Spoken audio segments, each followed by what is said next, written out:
title is on the line, and here we go. Truly, MMA's elite in the featherweight division is José Aldo. Urijah Faber, the longest reigning featherweight champion. He is in the white trunks. Aldo is in the dark trunks. Urijah coming out on the attack early.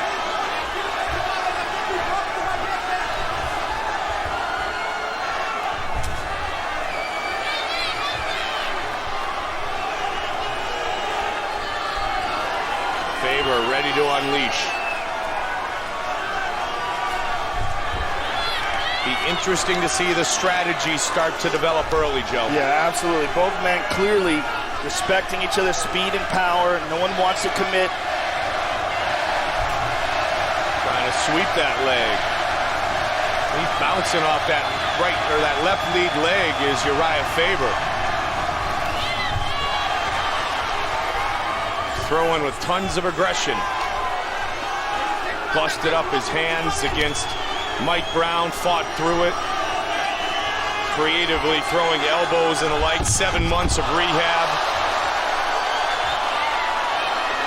Feels he's in the best condition ever and ready to fight at his highest level ever is Faber, and he'll need to. Aldo, incredible black belt in Brazilian Jiu-Jitsu, and he hasn't had to use it yet. That's the thing we were talking about in the pre-fight, that most people aren't even aware of how good his Brazilian Jiu-Jitsu game is. And it's because he's so good standing up. Of course, Urijah, an outstanding wrestler. Trying to mix things up is Faber, Joe. Yeah, Faber is switching stances. Good body shot and leg kick by Aldo. Those are the first significant strikes landed. José Aldo is just so smooth. Driving forward, nothing going that time.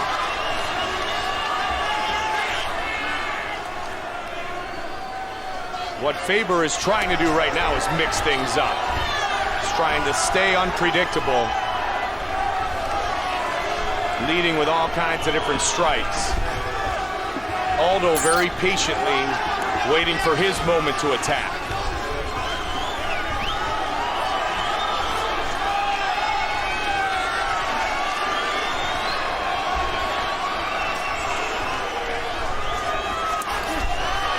Combination by Faber.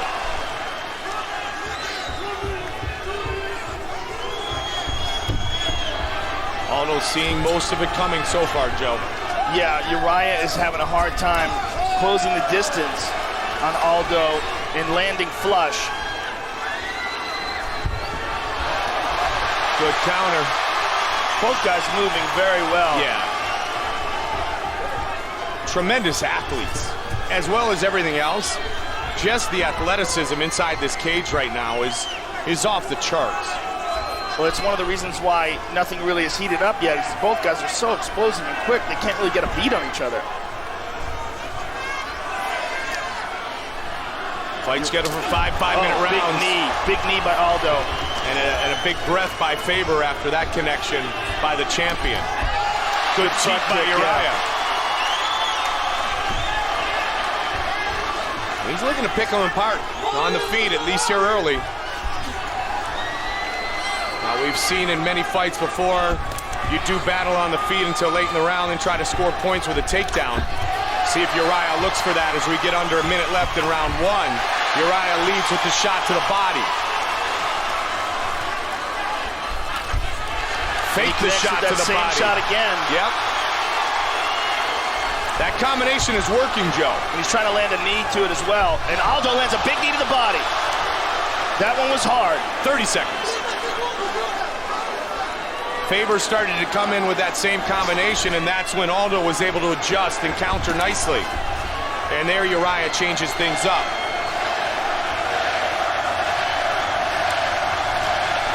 They love their own. Sacramento kid, Urijah Faber. Timed that nicely.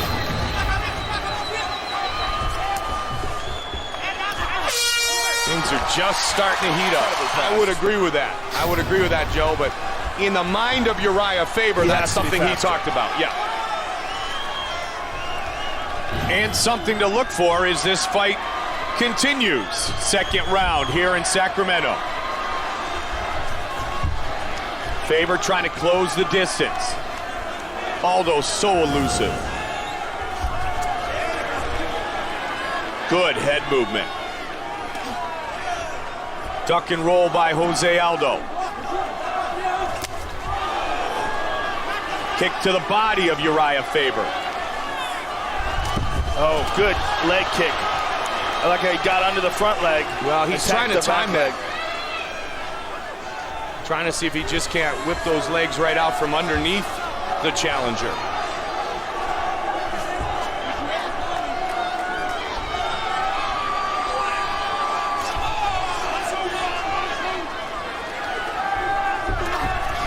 Leading with the right, Faber.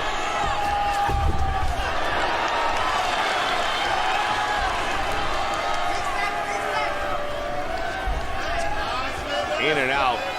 Constant movement for Urijah Faber. Now he stands in the pocket and tries to deliver with the right leg.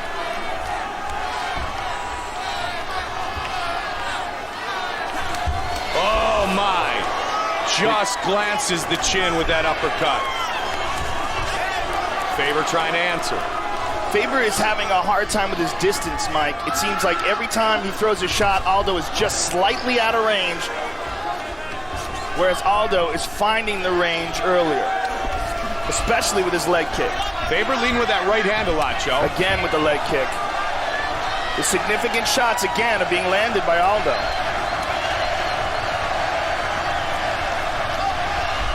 Tried to lead with a knee.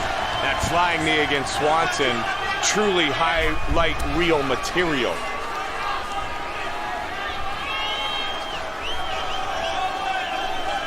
Faber has been in some 5-round wars. Aldo has not been into the championship rounds. Still early here, though.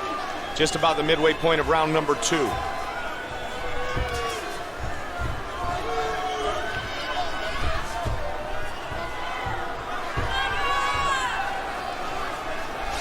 Aldo thinking body shot. Again, see how Aldo is finding the distance, whereas Urijah is having a hard time. Urijah switching stances frequently.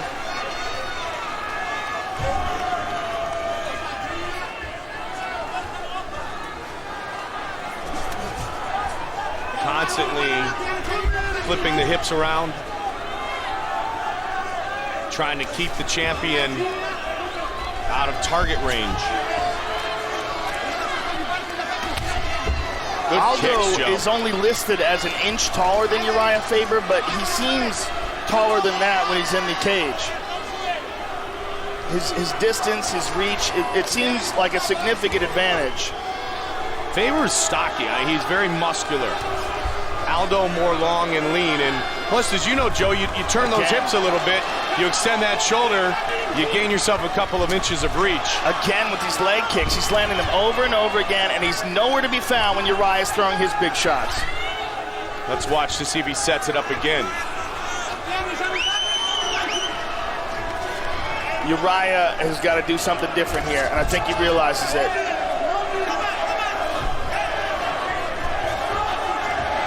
Got a great double leg. And again, that was buckled. a beautiful leg kick. And he avoided the teep beforehand. Aldo was looking to wheel one into the rib cage. Well, he's taking some significant damage on that left leg, Mike, and I think that's one of the reasons why he switched the stances. When he gets close, he picks that leg up, and when he wants to fire, he switches stances. That leg is very red. We see the shorts lift up and the whole outside of the leg. And again, look, he's limping badly. That wasn't good. Yep, that one caught him. He's in trouble, Mike. He's in trouble. He limped off of that last engagement. We've seen him fight with broken hands and dislocated thumbs before, though. Well, you know what's happening, though? That leg is taking away his ability to kick with the right leg. Absolutely. The support leg is badly hurt. And if he does consider taking this fight to the ground. It's going to take away his spring there. He's in trouble, Mike. Aldo's chopping him down with the leg kick. Now he's on the body. He is in deep, deep trouble in this fight, Mike. Area from the one kick we just showed you on the replay. That lead left leg is damaged. Yeah, and there's no question about what's coming here. Yep, you got to be thinking takedown if you're Urijah Faber. Well, not only that, the problem is Urijah can't explode. He can't spring forward. Got out of the way of that one.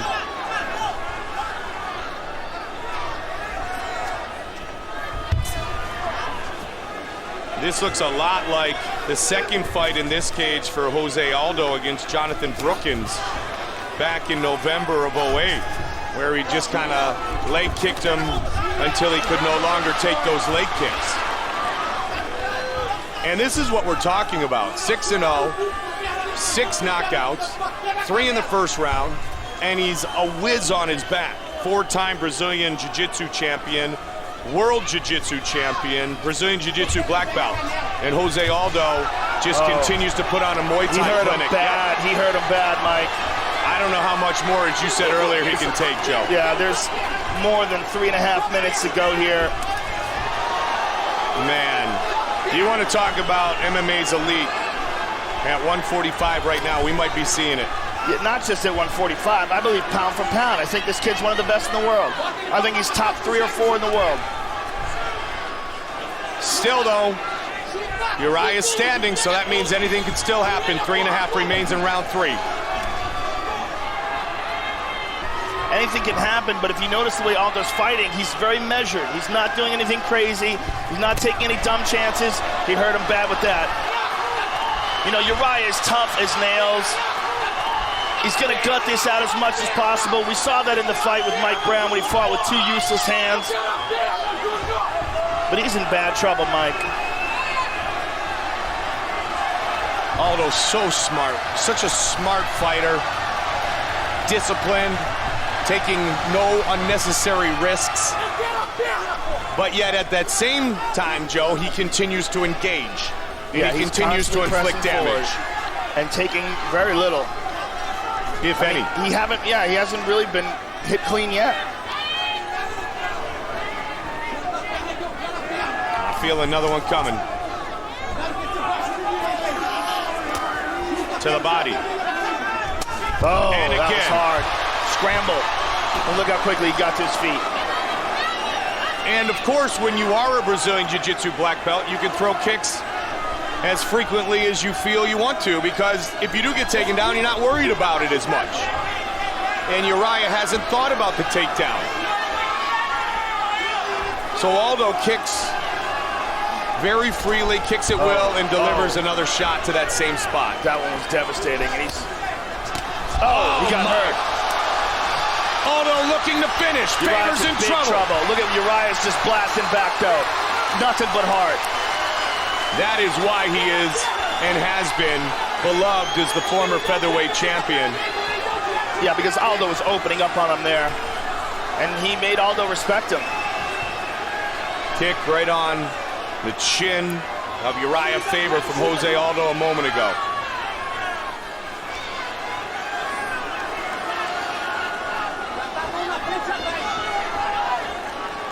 .120 remains in the 3rd round.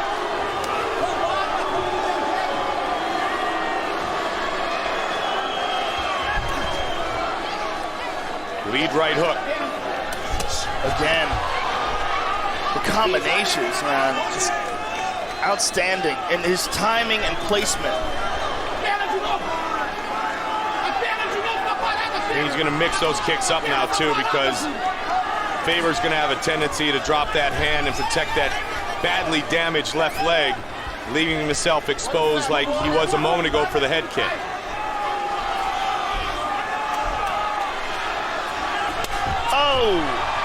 Oh man, that was a hard one. And look at him change the stance again. You know, Urijah Faber has tremendous courage, but how many more of those can his leg take before it just stops working? How many more can any human take? But still, he continues to try to mix things up and score points. Oh, great brutal shot body to the shot. body. Leads with that left hook to the midsection. Down goes Faber. Final seconds of this third round. What a performance thus far by the champion. Present-day champion. We didn't get a chance. We head to the championship round. We didn't get a chance to hear all those corners' instructions, but I mean, I can't imagine they were saying anything other than keep doing what you're doing.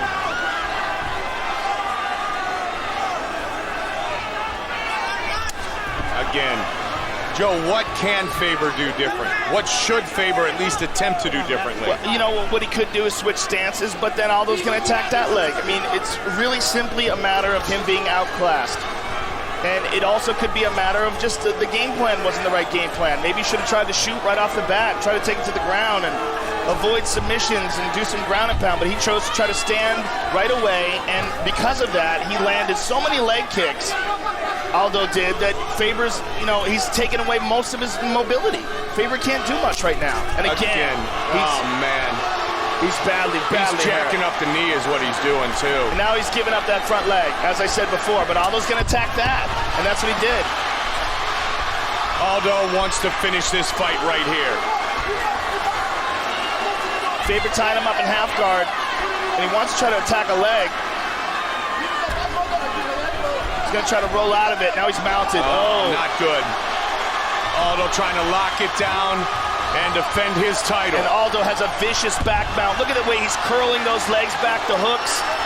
I mean, he's just squeezing it in place. That is a powerful back mount. Urijah has a look of desperation. He's in big trouble, and he knows it. But at least in this position, he can defend, and he's not getting kicked in the legs. Trying to relax his breathing. Looks up at the clock. What Urijah wants to do is try to spin around and explode and wind up in Aldo's guard, but you know, Aldo's very aware of that, which is why he's got a real good hold of Urijah's forearm. Note his left hand attached onto Urijah's left forearm, just because he wants to avoid this. Faber is up. Great job done by Faber. Sacramento loves it.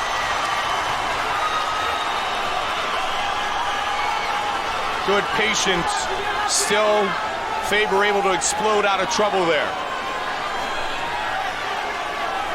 Championship round. Look at his leg. Did you just see that? He picked up his leg, and his leg is welted and swollen. And the swelling is leaking down to his knee. If you look at Urijah's left knee, it is unnaturally swollen. There's not much he can do on that leg when he rips into it now, Joe. You know, it's almost as if it's buckling. Yeah, he's lucky that Aldo chosen to get on top of him here, because if he didn't, I'm not sure Urijah could be able to do anything on his feet. What can he do on his back without the full use of those legs? Well, you know, I mean, you don't know how much it moves when he's on his back in this position. It's certainly better than supporting all of his weight. If he can manage to get some sort of a sweep use the right leg mostly to get a sweep, the right leg in his arms. But Aldo is passing that guard. He's using that left shin to pry it open, and he steps out, and he is now in side control. And he passed that guard like butter. He's in a mounted crucifix here, and Urijah's in deep, deep trouble. Look how tight and precise that mounted crucifix is. The placement of the legs. Urijah's in a desperate situation here, Mike. José Aldo is looking to finish this fight right here. Watch your fingers in the face. Urijah is refusing to quit. He has the heart of a champion. That's why he held the belt for 2.5 years and defended it 5 times. He has incredible courage and resiliency, but he's just in a horrible position. Can't use that one leg to explode off of. So he's basically trying to buck out with just his arms, his upper body, and one leg. And try to continue to intelligently defend himself. Trying to come around with the other hand to at least put some opposition to those elbows. And Aldo is scraping with that elbow, which is going to cut him if it keeps landing. And he's trying to buck. But again, he's doing it without that left leg. He's going to throw an elbow here. That mounted crucifix is a terrible position to be in when you have 2 legs. 35 seconds left in the round.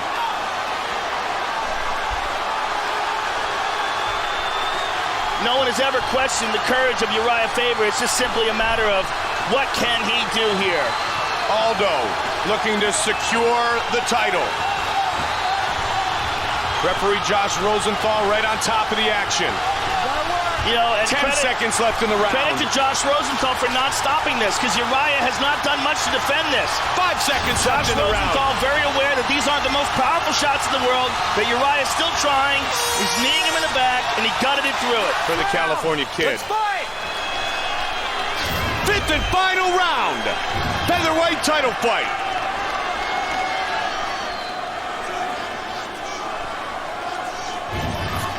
Aldo's going to set up some more vicious kicks to that heavily damaged leg. Watch for the left to the body as well. Urijah starts as the aggressor. Uriah's already moving better. You know, maybe being mounted in that round gave his leg a break.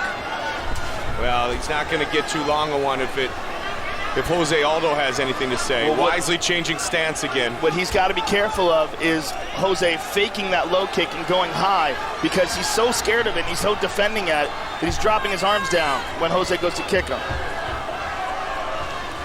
And he got caught by that exact technique earlier in the fight. 4 minutes remains.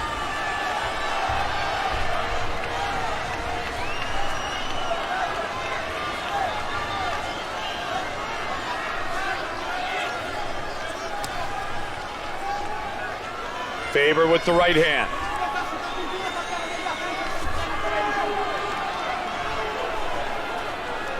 Unbelievable courage, unbelievable heart displayed again tonight by the former champion.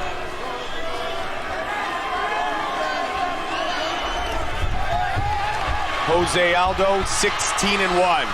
Faber desperately grabbing onto the leg. Aldo will in all likelihood let him up.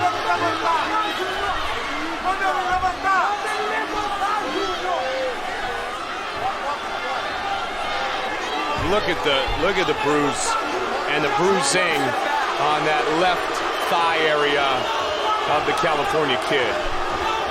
Just nasty. Under 3 minutes left in the fight. Fifth and final round. I'm kind of surprised that Aldo is not just letting him stand up. You and I both, Joe. Yeah, there you go. His corner said, just let him stand up. Let's just finish it. Finish it on the feet. Knock him down with a leg kick. Let him get up, knock him down again. Aldo in total control of this fight.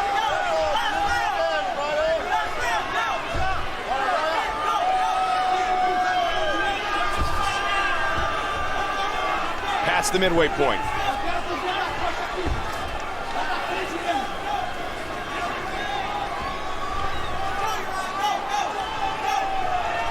He's not leaving that left leg out front very much at all here in the fifth round. Wisely so. With only 2 minutes to go, I'm thinking that Aldo is just trying to ride this out and win a decision, because I can't imagine why he's not attacking. I think he feels like he's so far ahead. Why take a chance? Which would be accurate.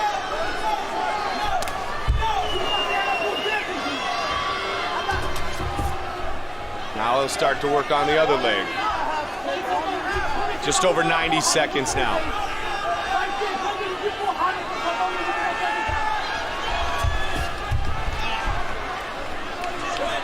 José Aldo. It's going to be tough to beat for anyone in the world at 145. This kid is truly something special. And he is taking it to the former champion here tonight. Oh, good body shot. Again. He's hurt.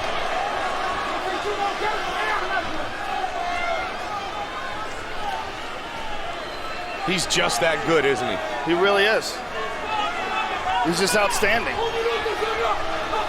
And I think after tonight's dominance, there'll be more people who believe that José Aldo might very well be the best pound-for-pound fighter in the world today. Aldo came out and proved to us once again what a great warrior he was. But he's going to be walking with a limp for a while. 30 seconds. You got to give all the credit in the world to Urijah Faber for taking this kind of a beating.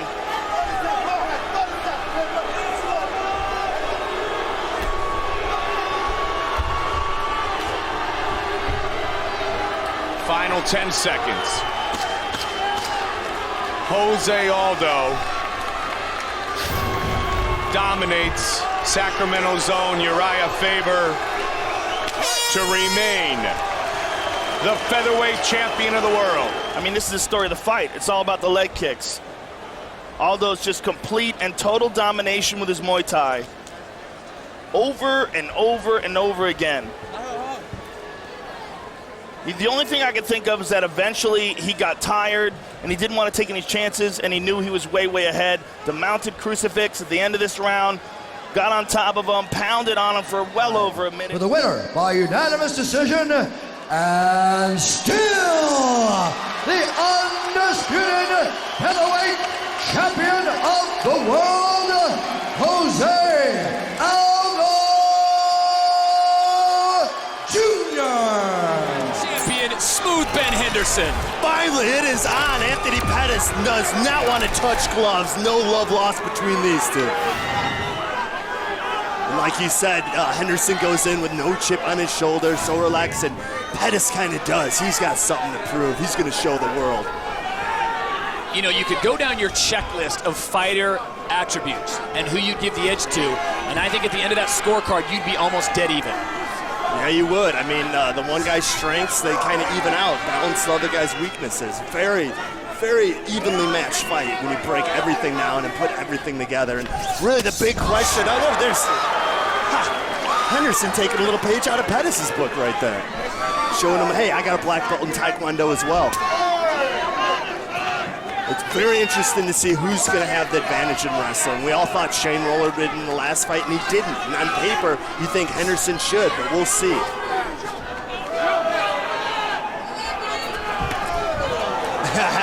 Pettis answers back with a front jump roundhouse of his own. Just so quick and unorthodox, and Ben Henderson, though, so extremely durable. Oh, yeah, he is. We've seen him in full-on triangles and arm bars and chokes, and how is his arm broken? How is he not sleeping? And he just, it's unbelievable how he could avoid submissions and just keep fighting through things. And when he gets that guillotine on you, like, people tap so fast. Just extremely powerful chokes he has.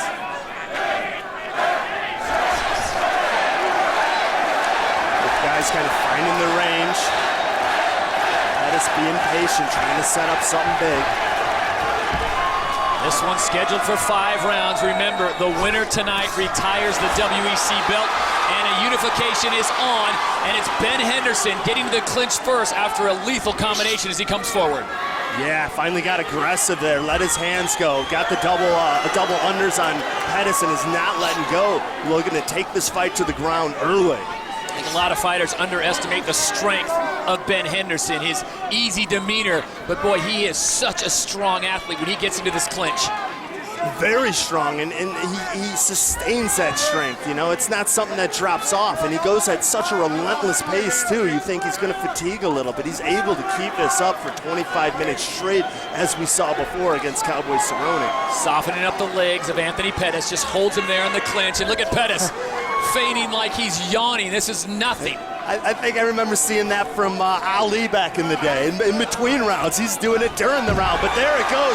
Inside trip takedown. And Pettis is on his back.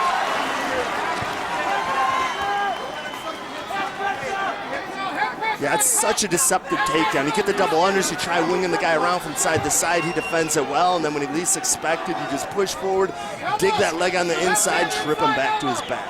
And Pettis doing a great job there before Henderson can suck his hips away from the cage. He slides his back up against it. Yeah, he's already got his back. He's already in the position to stand back up, staying relaxed.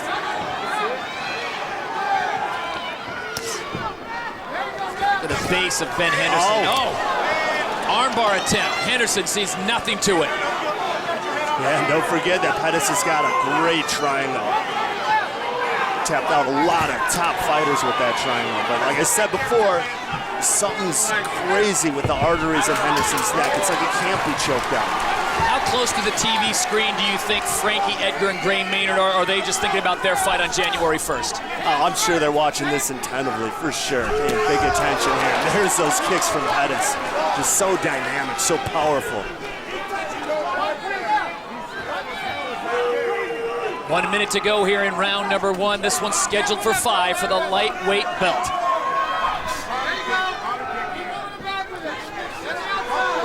This is usually where Anthony Pettis likes to strike, a lull in the action. Yeah, he's the type of guy that, like, every strike has a purpose. He's really relaxed and he sets you up for the big one. He doesn't waste a lot of energy. He doesn't throw tons of strikes, but he's so good at setting you up for the knockout shot. Beautiful front kick there from Pettis. Then fakes like the front kick, goes upstairs with the roundhouse, just a little high, skims ahead of Henderson. Oh, good counter hit there. That seemed to hurt Henderson a little bit. He drops out for the single leg. Looking to finish, good hips there by Pettis. Looks like he's got him up against the cage and he'll be able to suck him out here, and he does. Another takedown by Ben Henderson. Final 10 seconds here of round number 1. We will see a second round in Glendale, Arizona when we return to Jobbing.com Arena after this short break. The WEC lightweight belt on the line from Jobbing.com Arena in Glendale, Arizona. Anthony Pettis, the challenger in the white trunks. The champion, Smooth Ben Henderson, in the black trunks. Tough first round to call, Stephan Bonner. I mean, it really is. The main difference is probably the takedowns by Henderson. But Pettis, avoided any damage and really played a good game, shot a good triangle, was able to stand back up after the first one. So very close round. Good job by both fighters, really avoiding any really damaging punishment in that round, although they both put out some good offense as well. Oh, big right hand. And Pettis now takes the back. Just like that. See, the fight could be over at any second like that. Pettis sets up his strikes. And did you see Henderson immediately protect his throat, thinking that Pettis was going to take the back and go for the choke? Looks like he slows the pace down. Henderson has actually got a Kimura here. Good job by Pettis putting him down on his back. And now Pettis turning it around, has a Kimura of his own. Jeez, just twisted that arm behind Henderson's back. We've seen that before from Ben Henderson. The guy is absolutely Gumby. Absolutely Gumby. Like double joint in every joint in his body, plus his arteries are deep in his neck. How do you submit the guy? Great action here in round number 2. Remember, this one is a 5-round affair for the lightweight belt in the WEC. And then the unification is on following the Frankie Edgar Gray Maynard bout.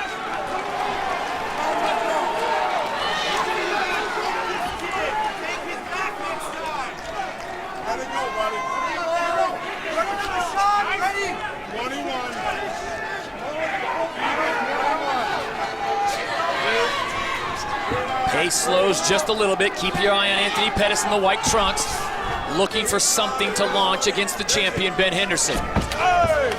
From this angle, it looked like it was a right hand that dropped Henderson, but I guess on looking at the replay, actually stepped on his foot and kind of fell, and the punch didn't really connect. So that one sure did.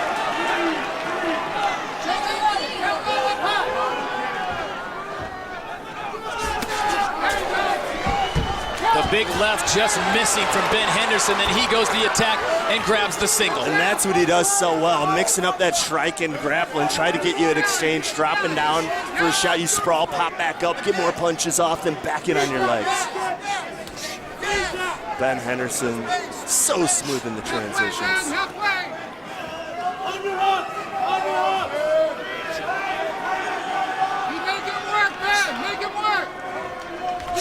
And this is more Henderson's fight too, here on the inside in the clinch. Pettis has got to use that range.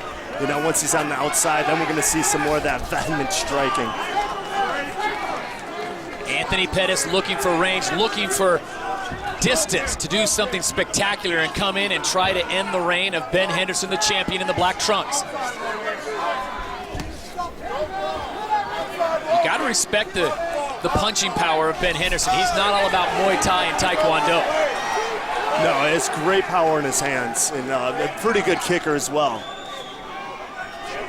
And now it looks like Pettis stalking, kind of controlling the center of the range, looking to set up that big strike. Beautiful body kick by Henderson. Would you say that this pace would favor a Ben Henderson? Well, they're not really at that reckless pace. That's not Pettis' game. He makes every strike count. He really tries to set you up for the big one. So, I think the faster, more torrid pace favors Ben Henderson. As we approach the final minute here of round number 2, this one's scheduled for 5 for the lightweight belt of the WEC. In an inadvertent low kick, Ben Henderson says, I'm fine. Herb Dean, our referee, says he can have up to 5 minutes. Ready. All right, fight. Ben shakes it off.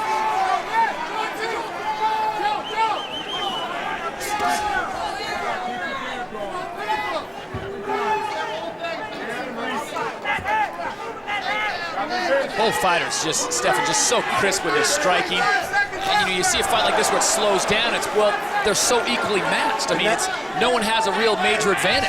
And really good reaction there. I mean, the timing's good for both of them, too. You just saw Henderson throw a high kick and a beautiful counter.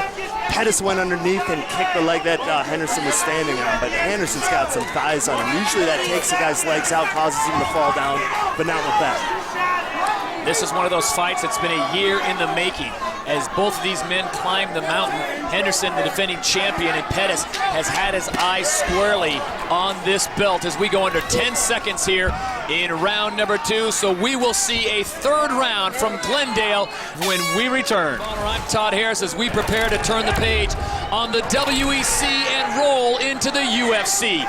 This for the lightweight bout. Your champion in the black trunks is Ben Henderson, going up against a very talented challenger, Anthony Pettis, in the white trunks. And we got a really close fight on our hands. I mean, you can't take my word for it, but my guess is that the judges gave Ben the first round and Pettis the second round.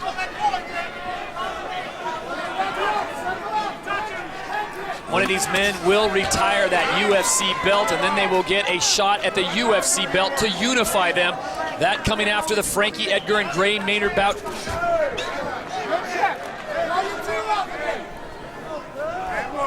And once again, Pettis doing the stalking. Let's see if Ben comes forward a little more. Even his corner said, you know, that round was really close only because you were backing up a little too much.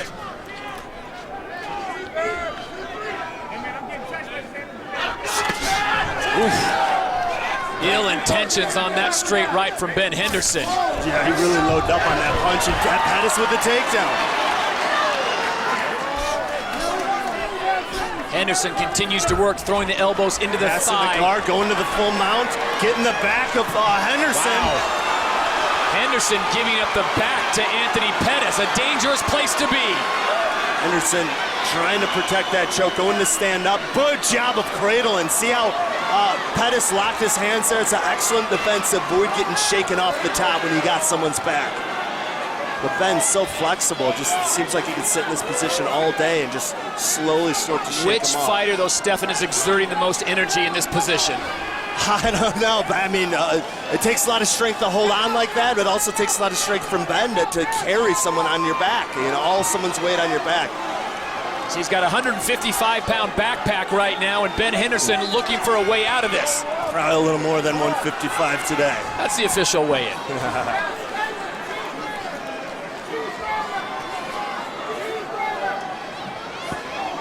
Henderson looking for a way to scrape Pettis off his back.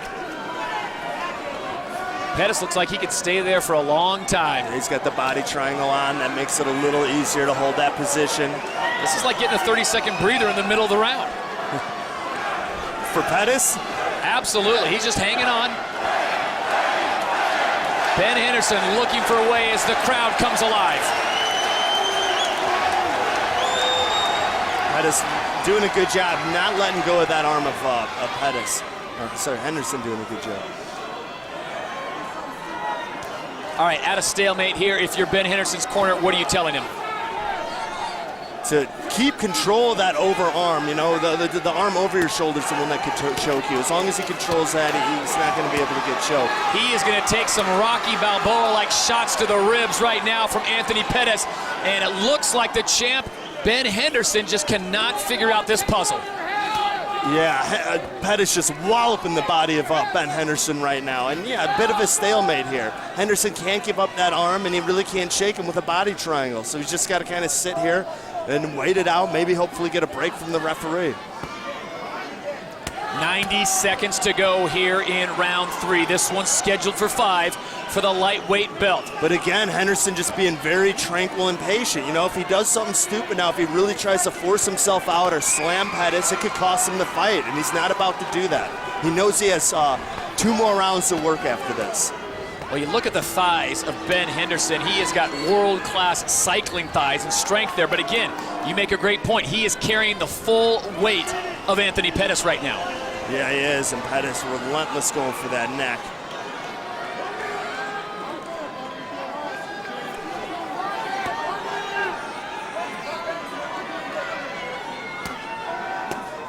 "45 seconds left here in the 3rd round. It's all Anthony Pettis riding the back of Ben Henderson. Smashing those ribs with his fist, looking for that rear naked choke. And now it's Henderson teeing off on the thigh of Pettis. And he's found a way. Is this the way he's going to get rid of Anthony Pettis? Oh, he better watch out for that neck. The final 20 seconds of round 3 were scheduled for 5. It looks like he's gonna make it out of this round, make it out of danger, and get to start back on his feet in 10 more seconds. And that's it, he breaks it. And we will see another round here in Glendale. It's a classic.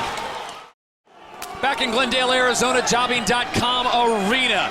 This is the lightweight title bout, the main event of the night. Ben Henderson, your champion, in the black trunks. Anthony Pettis, the challenger, in the white trunks, and a great shot from both fighters. Yeah, both guys landed right there. And you got to think, you got to wonder if that, you know, riding a guy's back like that with a body triangle, you still got to be squeezing with your thighs to hold yourself there. If that took a toll on Anthony's thighs, if that's going to affect his speed and footwork, we'll see. This is the 4th round. We are scheduled for 5. Henderson with a vicious body kick there, all shin.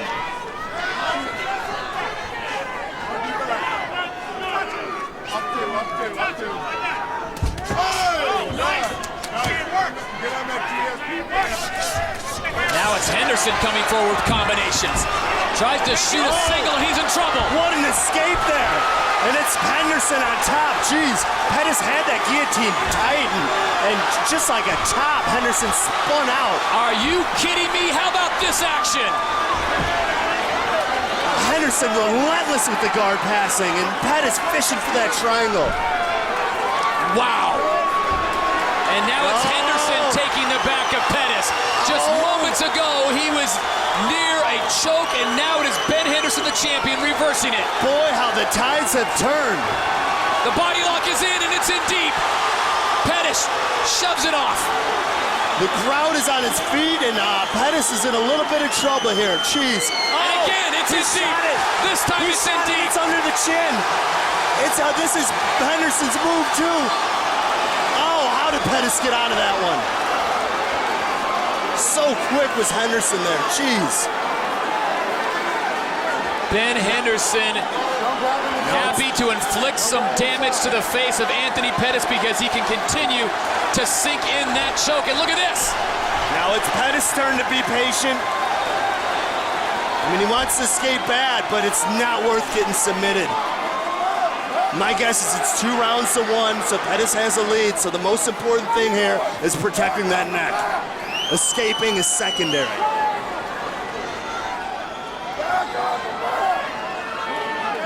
Henderson once again fishing that right arm in there, looking for an opening. Oh, beautiful escape there. And Anthony Pettis reverses on him. Now he tries to jump to side control. And now he Henderson takes the giving back. up his back.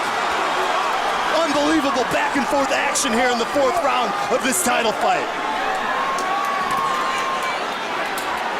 And Henderson calmly picks the hair out of his mouth. Under 2 minutes to go here in round number 4. Gee, what an escape by Pettis, too. I mean, that's timing. At the exact moment he could escape, he hit that hip turn and got out of trouble.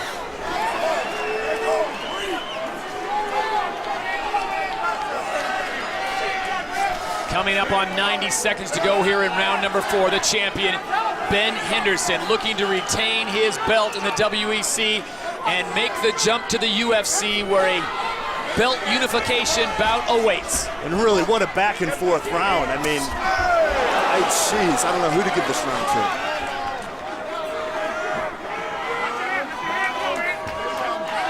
Still over a minute left. Anything could happen here in the 4th. And then Pettis back on the attack, doing the stalking, much like he's been doing most of the fight.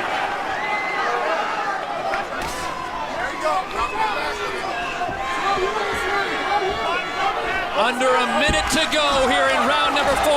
And now it's Anthony Pettis coming forward with a flurry. Nice left hook by Pettis, and Henderson jumps down for a double leg. Pettis going for that guillotine. Henderson's out of trouble. He steps to the side, relieves some pressure, and now Anthony Pettis has to find a way to capitalize. And I'm of the belief that Ben Henderson can live in this position for an hour if you let him. Yeah, he did the right thing. He escaped at least a half guard. A lot harder to tap a guy that, but even if he had full guard, like, I don't think he'd be choked out. He has got crazy submission defense. Pettis now trying to get to the closed guard. Now he's back in the closed guard, but only with 10 seconds left.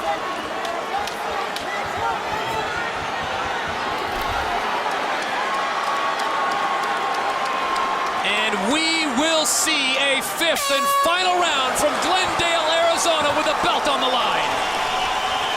We are back for the final round of the WEC. Ben Henderson and Anthony Pettis putting on an absolute show, and I think if you took a straw poll around the cage, a lot of people would say this thing's all even at 2 rounds apiece. I would agree with you there, Todd. It could very well be 2 rounds apiece, and this is the 5th and final round, deciding the outcome of this fight, deciding who's going to go on to fight for the UFC belt. Your champion, Ben Henderson, in the black trunks, Anthony Pettis in the white trunks, the challenger. Both men want the date with destiny for a unification bout in the UFC, fighting the winner of Frankie Edgar and Gray Maynard. And really, from a fight fan's point of view, there's no better thing than a title fight being dead even going in the 5th round. Anybody's fight, both guys' opportunity to turn it up and try to steal that belt. One thing for certain, the real winner tonight will be the fans, because we have had not 1 but 2 epic fights here. The co-main event going the distance, and now the main event, and a low shot from Anthony Pettis. Not to mention one of the best undercards I think I've ever seen. Here's a replay. Oof. Yep, that was a low one. You sure? Ben Henderson can have up to 5 minutes at the discretion of our referee, Herb Dean. He shakes it off, says, let's go. And he finally gets a glove touch out of Pettis. It's amazing how the respect actually grows when you're pounding out some guy through 25 minutes. I think Anthony Pettis has really grown to respect Ben Henderson. Left hook right straight landed. And then he rocks him with a right. He respects him, but he wants his belt. Yeah, he caught Ben.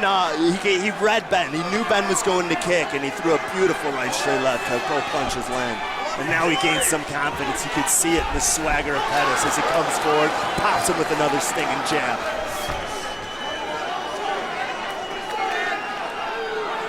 Pettis now going to the speed work, going to the flash, going to the showtime. Oh, and he's going to let him off the hook. Doesn't want to get taken down. It's getting the back of Henderson. He's a little high this time. Gives it up.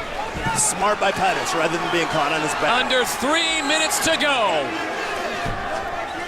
See that cutesy footwork and shuffle stepping had Ben thinking a little bit. Actually caused him to slip and fall down. Oh, that beautifully timed knee, and I couldn't tell if that landed flush. It looked like Ben might have been hurt there for a second. Henderson's not giving up the single, though. Unbelievable chin on Henderson. You really can't hit a guy harder than a flying knee on the way in for a double leg takedown like that. Just ask Cub Swanson. And Henderson finishes with the takedown. Just over 2 minutes left, and it's still anybody's fight.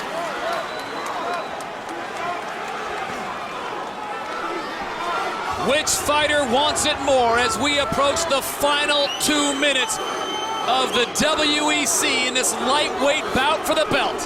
I mean, Pettis seemed to be in complete control this round, then halfway through gets taken down, fishing for that triangle, but he really needs to get back to his feet and not give up his back. And you don't want to hand this one to the judges, Stephan Bonner, but it looks like that's what we are destined to do. Oh, and Henderson's got one hook in. Well, Pettis does not want to finish the round defending a rear naked choke, that's for sure, especially when he was pretty much in control. And again, rolls and hits that escape. Beautiful job by Pettis getting out of trouble and gets back to where he's most comfortable, at range. Under 90 seconds to go.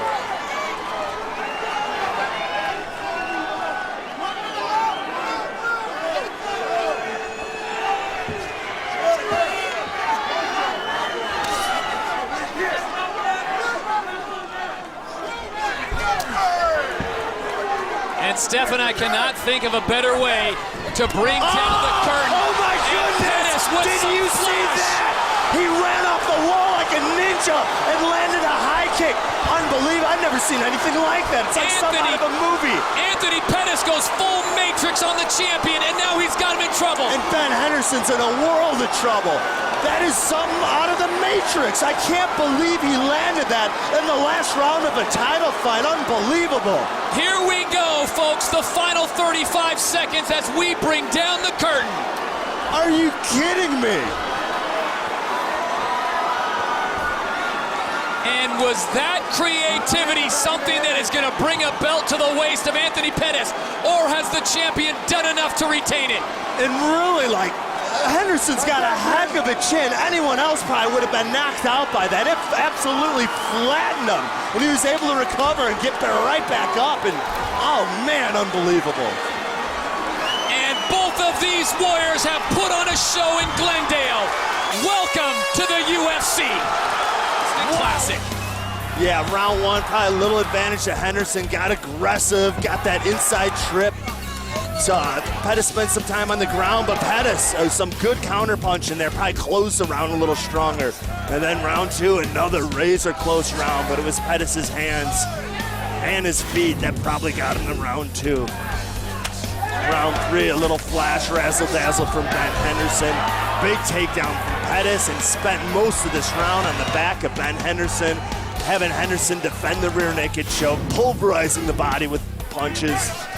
And then, my God, this fight just kept getting better and better. Round four, that guillotine looked tight. Great escape by Ben Henderson. Smooth one lands on top. Then he has the back of Pettis. Tides have changed just like in round three. And so close to choking him out there. And Pettis hit a beautiful escape there to get out of danger. And then Pettis opened up. Declaring the winner by unanimous decision and new WEC lightweight champion of the world, Anthony Showtime Pettis.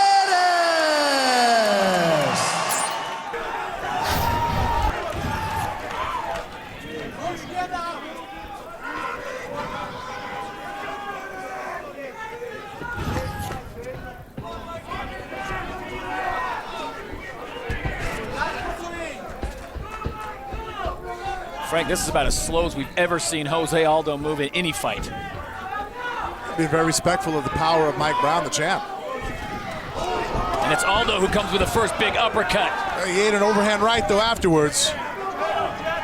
Remember, both men have identical reaches at 70 inches. Oh, and the big kick.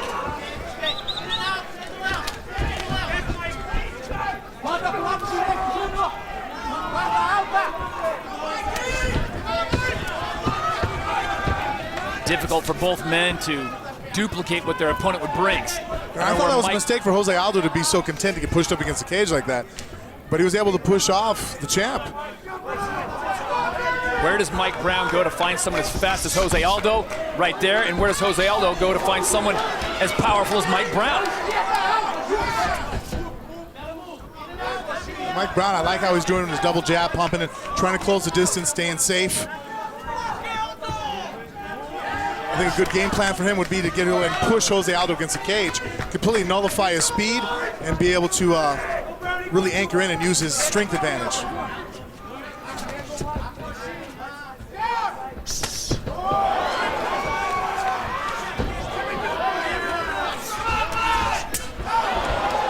Big kick from Aldo, but Brown had his hands in defense. Wow.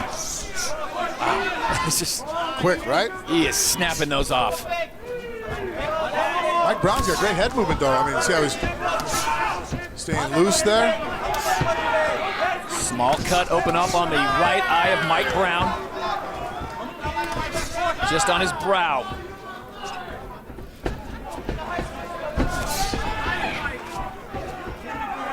Devastating knees of Jose Aldo. Look at that combination.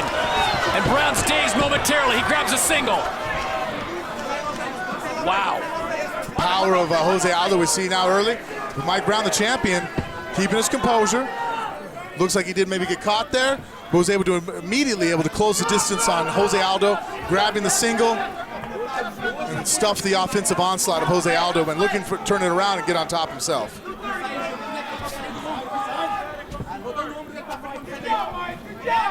Mike Brown would be wise to possibly get Aldo on the ground, but the problem is getting him there. Jose Aldo has a great takedown defense. Look at this. He's really stuffing off the single. Just came and gave him a knee. He's got the body lock.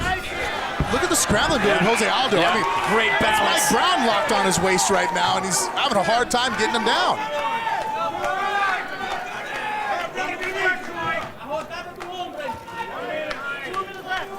Brown working the inside leg, the right leg of Jose Aldo with those knees.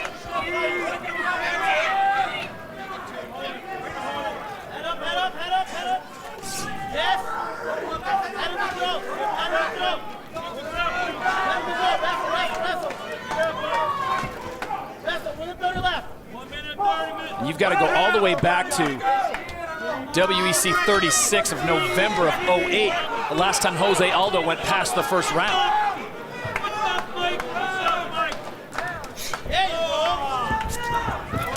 Great fight so far as we approach 1 minute to go here in this title fight for the featherweight belt. Mike Brown, the champion in the white trunks. Jose Aldo, the #1 contender in the black trunks. Oh, switch kick. They looked like he was looking for the knee, and when Mike Brown didn't fully commit to the shot, he kind of just extended the leg and threw it into a kick to the body.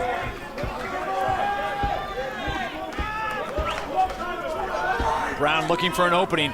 Aldo not a lot of movement with his head or his hands. Supremely confident in his speed.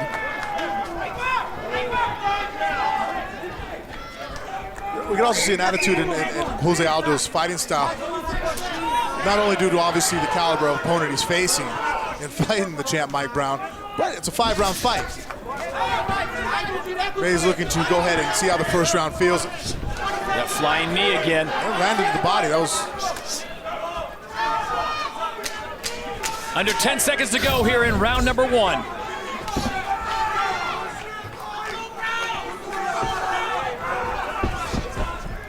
And we will see a round 2 when we return to Las Vegas, Nevada. Here we go with round #2. Mike Brown in the white trunks, Jose Aldo in the black trunks.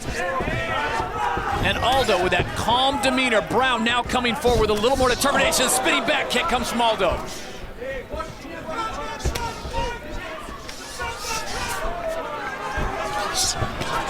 And now it's Aldo attacking. Brown goes into a defensive posture. And Mike Brown's trying to get the shot again. Look at again the takedown defense of Jose Aldo. Is just, we've always talked about his striking ability, his offensive ability. But you got to wonder if Mike Brown, the champ, can't put Jose Aldo on his back in this division, who can? Right.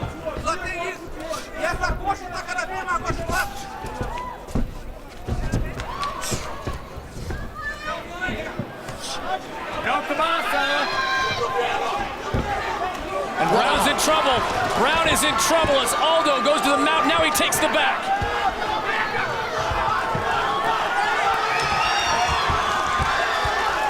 And we have not seen the champion in this situation before. Jose Aldo now is just teeing off on Mike Brown.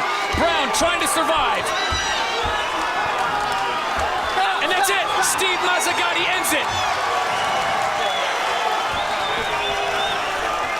We have got a new champion in the featherweight division. looked like he was just covering up, and that's one of the rules we all know as fighters. If you're not intelligently defending yourself and the other guy's raining down heavy leather, whether it's hitting full blast or if it's catching your gloves, they will stop the fights. Right here, Mike Brown, you know, he's trying to get the legs out, but he had to make more of an effort, and at this point you give up the mount again, you switch over. You can't just sit here and protect yourself because they will stop the fight. Here you see the blows coming down. They're not pitter-patter shots coming from Jose Aldo. At this point, the referee, Mazzagatti, has to protect the fighter, and like it or not, they're going to stop the fight. And as fighters, we all know that. In the dressing room, we're explained it. For your winner by TKO victory and new WEC featherweight champion of the world, José Aldo Jr. Jung Garcia. Fight scheduled for 3 5-minute rounds. We are underway. White trunks for the Korean Zombie. Black trunks for Leonard Bad Boy Garcia.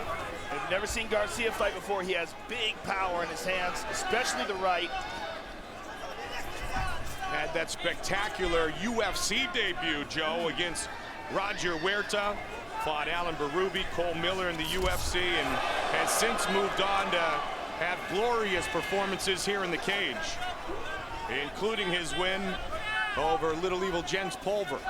Well, he's down at 145 pounds, which is where I think he belongs. It's a perfect weight class for him. He was just a little bit too small for 155, but his power really translates here at 145. 10-1 is the Korean Zombie, making his organizational debut here tonight with the inside leg kick. Garcia's heavy-handed, and he delivered one there over the top again. Great angles. Garcia with the knee. They are engaging toe-to-toe. Garcia is swinging for the fences, as is Jung. He's standing right in the pocket. The Korean Zombie. Oh, he got rocked. Oh, he caught him in the uppercut Shot as by well. Garcia. Jung is hanging in there. How good is this? Boom. Look at the way Garcia throws these punches. He's throwing a fastball. Garcia's roommate, best friend, co-owner of the ranch, Donald Cerrone, on pay-per-view later tonight as well. Garcia training in Albuquerque, New Mexico with Greg Jackson's great team. What a start to this battle at 145.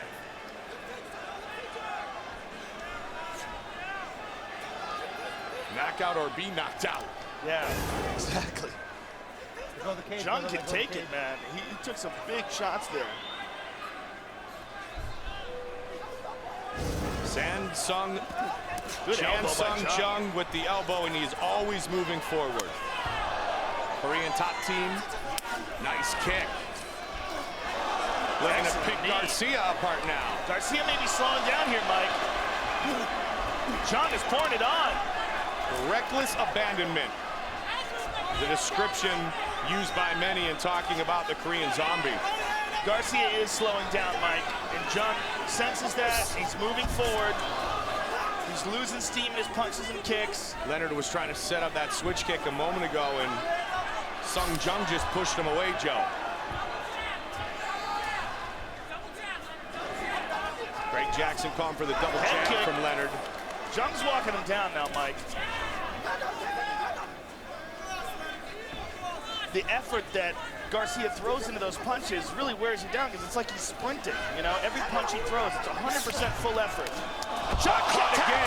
Garcia got rocked. Sung Jung looking to finish. He's all over him.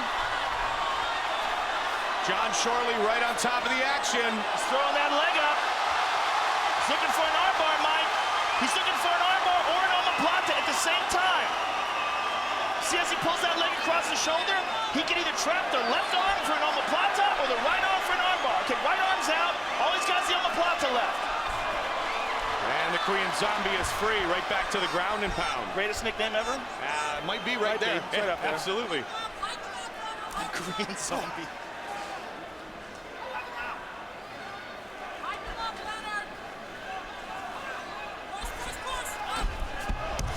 Jung is just all over. He weathered that early storm, and now it's all him. And still a minute left in this action-packed first round.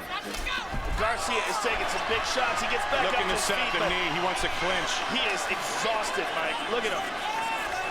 Garcia's a gamer. We've seen him fight many times, Joe. He's game, but that style, that all-out style, and he took a chance early in the fight, but he's exhausted now because of it. Head kick, he just ate that one. 35 seconds left. Garcia gets rocked again. Oh, man. Once, twice. And Jung just is relentless. I guess this is the nickname, the Korean zombie. Yep, Oh, Sung he's hurt Jung. now. You know what? Leonard Garcia got hit with a low punch, but they're going to continue to battle. 20 seconds. Chan Sung Jung caught him, and Garcia reacted, but he fights right through it. I would like to find out the origin of the nickname, because I think it's his ability to just absorb punishment and keep walking forward. Thus the zombie. Well, Garcia said he is the Korean version of me. What a great first 5 minutes. Chan Sung Jung, Leonard Garcia. Bringing it here tonight. Arco Arena, Sacramento, California. Don't forget, top of the hour, Aldo versus Faber, live on pay-per-view. Head kick by Jung. Again, Garcia coming from all kinds of crazy angles. He caught him with the right hand. Oh, Jung's hurt. And again with the right hand. Ducking under. He's hurt Is again. Chan Sung Jung. Garcia with another right. This is a Rocky movie, man. This is What crazy. is holding these guys together? Look at the way Garcia holds his hand back for that punch. He is truly like a Korean zombie right now. This is crazy. Oh, spinning back fist attempt. Wow. Oh, they exchanged them. Look at this smile. Garcia gonna load up on that right hand again. Chan Sung Jung was rocked on his feet and continued to stand in the pocket. Garcia, we had no doubt that that was what he was going to bring tonight. Farm boy pedigree, coming off a fight of the night performance. Garcia against George Roop, looking for another fight of the night performance. Right here, live on Spike. Good knee on the exit. There's a cut in the left eye of Jung. 1-2.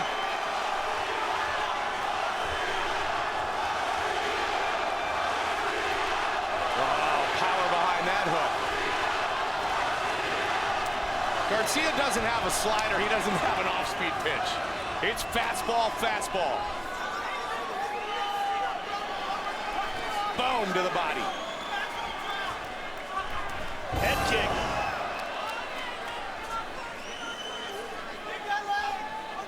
What a great display of heart and brute force here at 145. Don't forget, top of the hour, only on pay-per-view. José Aldo, Urijah Faber for the featherweight title. Lightweight title on the line as well. The rematch between Ben Henderson and Donald Cerrone. Brown, Gambirian, Jorgensen, Banuelos, and Jung's all over Jacarani. him now. And Roller all on the card tonight. 1-2. Oh. Midway point of Jung's this got his fight. back. Oh, beautiful.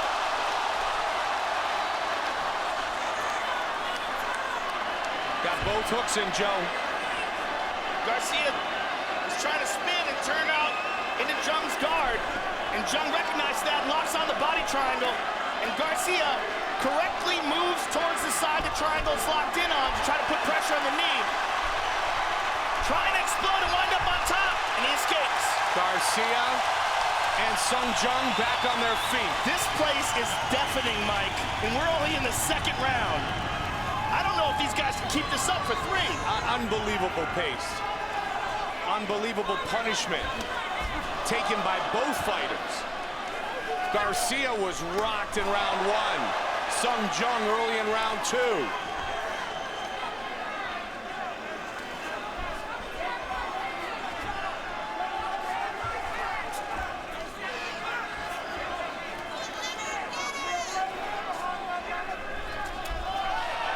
To the body again for Bad Boy. The knee, the answer from the South Korean. Punching power, granite jaw aggressiveness, all amongst the many ways that Jung has been described as a fighter, and we've seen all of that here. Not a lot of bouncing around, Joe, a lot of standing in the pocket, and you throw, I throw. Let's see who stands at the end. Jung just constantly pressuring Garcia. Big knee, and another. And he tags him with a right hand. He is all over Garcia, Mike. Oh, yes, he is. Garcia's hurt, his mouthpiece drops. Still time, Joe, 40 seconds. Garcia gonna get his mouthpiece. And bring it. Garcia swinging for the fences. Technique is out the He window, landed that Mike. uppercut and the knee. This is the Korean and the American Zombie. 15 seconds.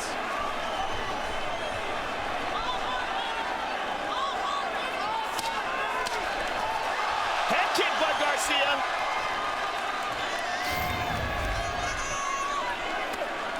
This might be the craziest fight we've ever seen. 5 minutes remains in the fight.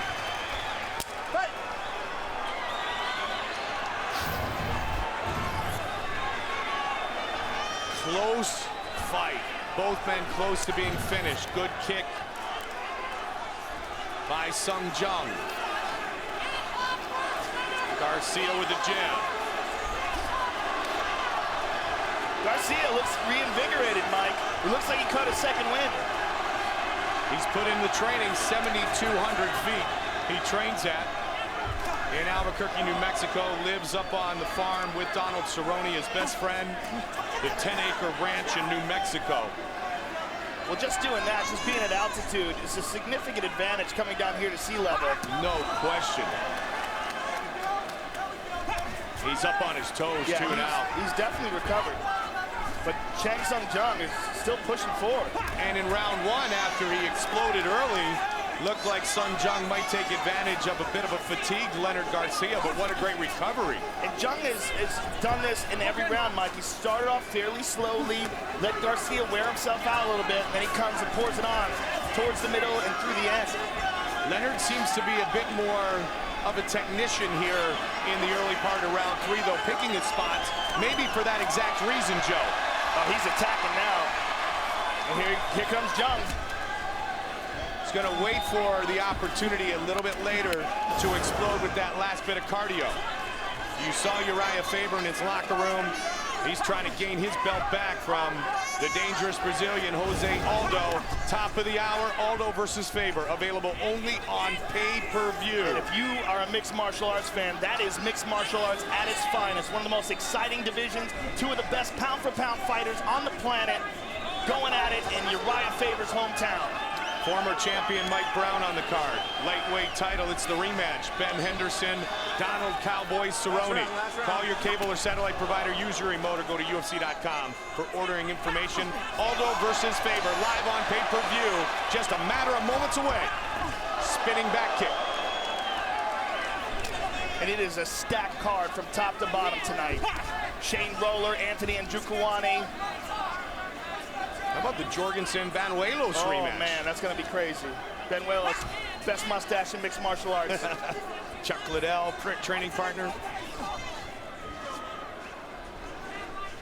Blood rolling down the right side of the face, or really kind of behind the ear of the Korean Zombie. 2 minutes, 15 seconds left in this great battle. And Jung is starting to turn it on now, Mike. Garcia, boom. Garcia's fighting a smarter fight in this third round, though, Mike. Picking his shots, pacing himself a little better. Oh! And right as you say that, Joe, the South Korean Zombie pushes forward. That's kind of what I alluded to earlier. Garcia a little bit more disciplined, maybe because you're getting deeper in and you don't want to leave yourself vulnerable by getting too wild with your strikes too early in the round. Well, I think it's also he probably listened to his corner, tighten up his defense. I like that fake. It was like a bark. And again.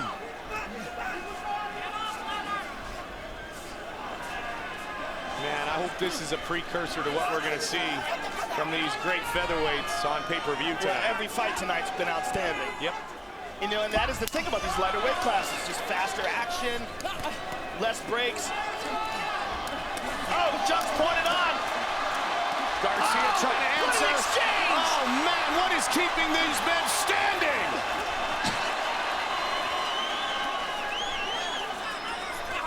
Chan Sung Jung covering up. 1 minute remains in the fight. Huge knee from Garcia.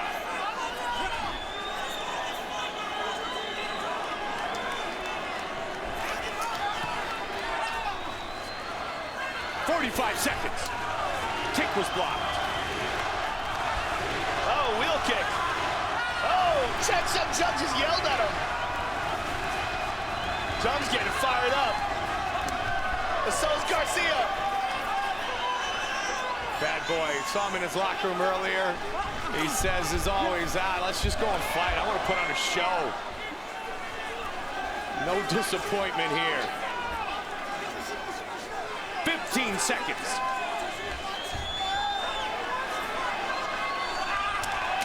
This is one of the best back and forth battles that you and I have had the opportunity to call. An all-out brawl. Yeah, this is just crazy. I mean, it's like a scene in a movie. It really is. And look at that embrace afterwards. This is one of the most beautiful things about this sport. Complete respect after these guys just bared their heart and soul. Outstanding. How do you not love Leonard Garcia? Let's take a look at this again. Spinning back fist attempt by Chan Sung Jung. And just attacking, connecting with almost every punch. And here's Leonard Garcia up against the cage. Jung pouring it on. And Garcia pushing forward. Just crazy back and forth action. For the winner by split decision, Leonard Bad Boy Garcia! Here we go, bantamweight title on the line. We are scheduled for five-minute rounds for this championship bout. Brian Bowles in the red trunks, Dominick Cruz in the white. And look at already with that fast feet from Dominick Cruz, switching up, dancing. He's dancing in there. It looks like a young white version of Ali. You see a lot of fighters come in and they put the speed or try to put the speed on Brian Bowles. All he needs is a fraction of a second and that right hand. Yeah, he's got that one-punch knockout power, that's for sure. Dominick Cruz doing a great job of changing levels on Brian Bowles.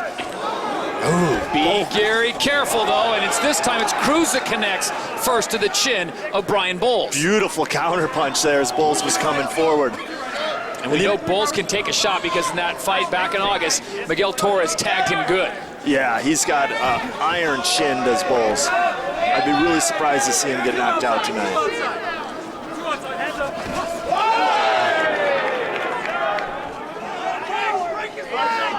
Dominick Cruz been trained up in Big Bear with the likes of guys like Brandon Vera, and you think, my God, Brandon Vera, 205-pounder, used to be a heavyweight. What could Cruz possibly offer to him? But Vera has said that this guy is a handful. He just runs around, he changes angles, and it's so hard to get a hand on him. Dominick Cruz continues to come forward, changing levels on the champion, Brian Bowles. Yeah, Bowles is a very patient fighter, though, we've seen. He's not going to get panicky. He'll just come forward and start raining leather on you. Yeah, just like we saw right there. Cruz missed, and Bowles jumped all over him.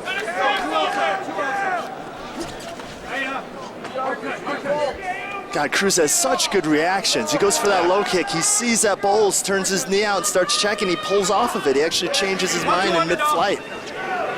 He is light on his feet. Dominick Cruz, black and white trunks, and he connects. Both fighters scoring points there. Wow, good shot, good counter shot from Dominick Cruz there. Bowles landing a punch of his own. Now he's rocked a little bit. Brian Bowles takes connection. Dominick Cruz. That punch hurt Bowles. You could see it on his face. He backed up. He does not want more of those shots. Halfway through round number one. This one is scheduled for five-minute rounds. Cruz knows he hurt him. He's looking to turn up the heat a little here. Lands another glancing right hand over the top. Dominick Cruz coming with a lot of different feigning shots. God, he just gives you so many looks. He's always switching feet, hopping in and out, throwing the low kick, faking the low kick, throwing the left hook. Just beautiful combinations and footwork by Cruz. As you said at the top of the show, it is speed versus power. Who wins out tonight in the WEC? This is for the bantamweight belt. Brian Bowles currently holds that belt. Dominick Cruz looking to take it back to San Diego.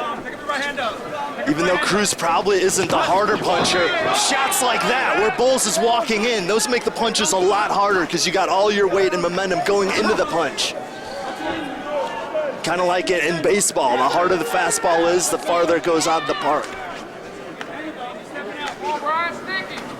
Brian Bowles is a smart fighter, though. It's going to be interesting to see if he makes some major adjustments going into round number 2 as we go under 90 seconds here in round 1. Yeah, he's already starting to make adjustments. He's definitely not moving in his... Oh, right when I said that. Look at this.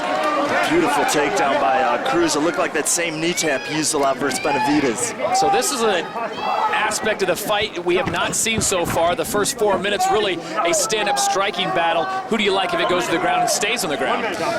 Well, gee, I always thought Bowles had the better submission game, but it looks like Cruz might be the better wrestler. And after his last fight with Benavidez, he really showed me that his wrestling game is tight. Right in the middle of his fight. Right in the middle of his fight. There you go. Yeah, back out. Reset. Doing a good job of listening to his corner. Yeah. I think his corner saw how successful he was at the stand-up striking game and said, let's just get this off the mat. A little blood coming from the nose of the champion, Brian Bowles. Yeah, and Cruz's timing has really added to his power. Like I said before, a lot of those big punches he landed has been when Bowles has been walking right into him. Dominick Cruz continues to rise up, then drop down, looking at different angles. So evasive. Big speed, comes back with a combination, then a kick. Left hook right straight, followed by a low kick. So we will go to a second round here with the bantamweight belt on the line when we return to Columbus, Ohio, and Nationwide Arena. Cruz this round. That's the one that actually hurt Bowles. So the chess match continues into the second round. What adjustments will Brian Bowles, the champion, make? Because I think at that point, you really have to give that first round to the challenger, Dominick Cruz. That first round was definitely all Dominick Cruz. Using that footwork, using that in and out movement, landing those counter shots, hard punches too, hurting Bowles and getting a takedown. Right off the bat, what I notice is Brian Bowles is more active. He is not just standing, he is dancing now, similar to the way Dominick Cruz likes to fight. Well, another counter right hook. He knows he lost that first round. He knows he got to get some momentum going here. Dominick Cruz in the white and black trunks, the champion. Brian Bowles in the red trunks. Ooh, beautiful low kick. That was a hard one.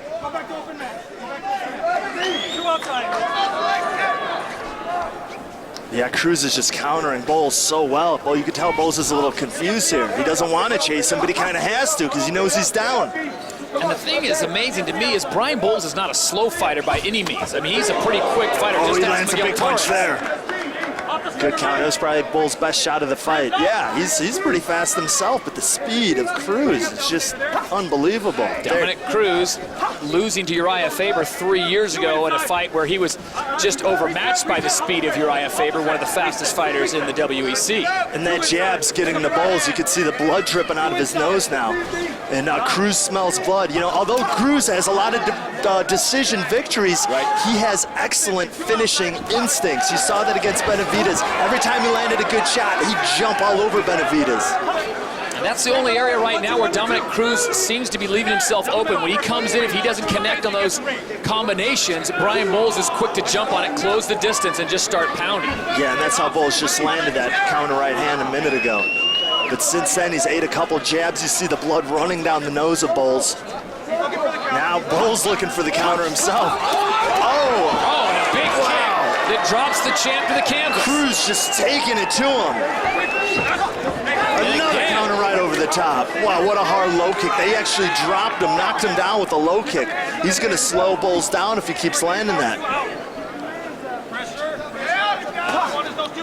Brian Bowles, frustrated at this point, unable to figure out Dominick Cruz's next move as he is attacking from multiple levels. Yeah, keeps landing that stiff jab. You see the blood dripping out that nose more and more.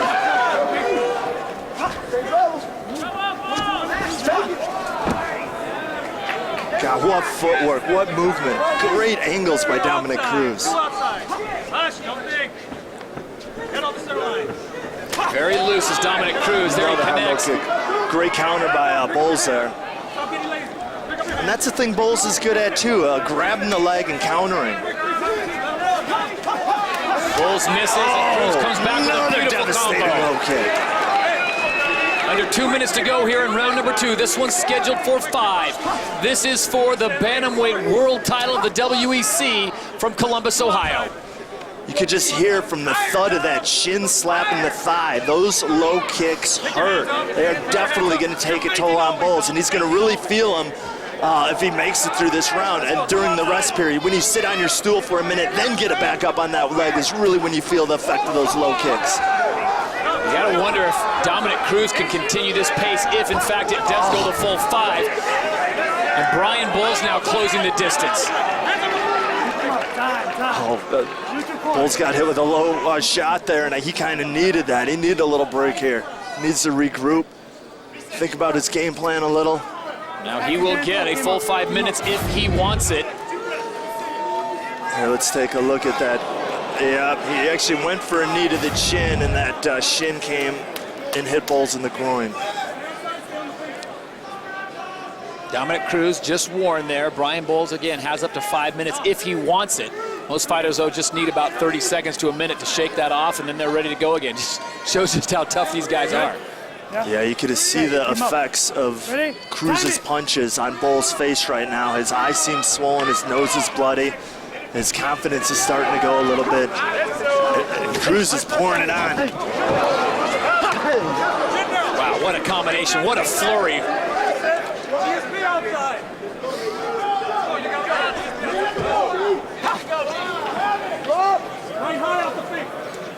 Such an unorthodox way that Dominick Cruz is fighting Brian Bowles. He's not going into the standard stand and strike. He's tacking, swinging. Look at the angles. He dips, he feints. Just in and out, constant lateral movement, constant angle, switching his feet up, landing counter shots. Oh, Bowles with a mean left hand and a good counter by Cruz. Both fighters scoring points here in the second round as we go under 30 seconds. Well, that left eye of Bowles looks like it's starting to bother him a little. That's from that sharp down. Wow. Great double leg takedown by Cruz. And Brian Bowles never saw that coming as we approach 10 seconds to go here in round number 2.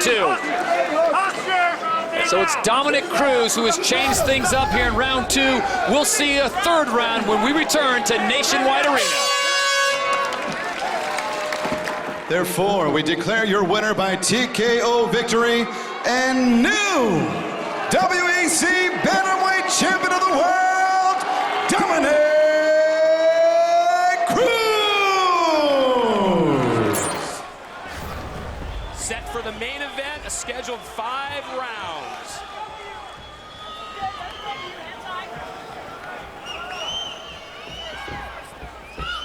One advantage you have as being such an accomplished kicker, as Donald Cerrone is that when he fights off his back, because when you throw kicks, there is that possibility of getting taken down. You have to have a good guard game. So Donald Cerrone, having such a complete game off of his back, should feel free to go ahead and throw kicks at will.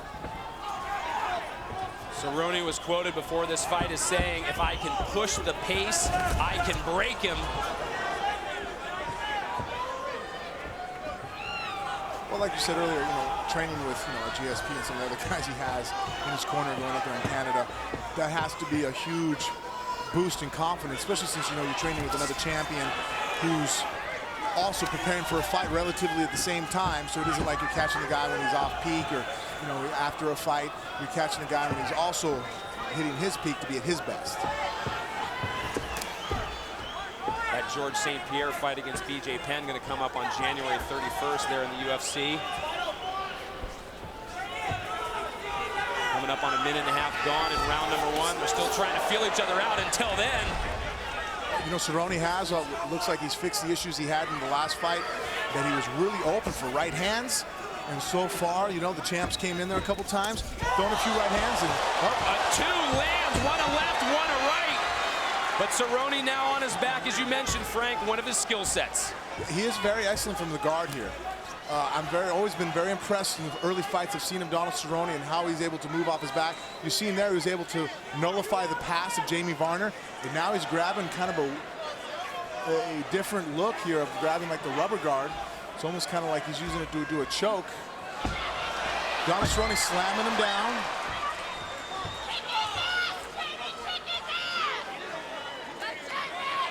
Jamie's going to go ahead and try to press him against the cage, I think.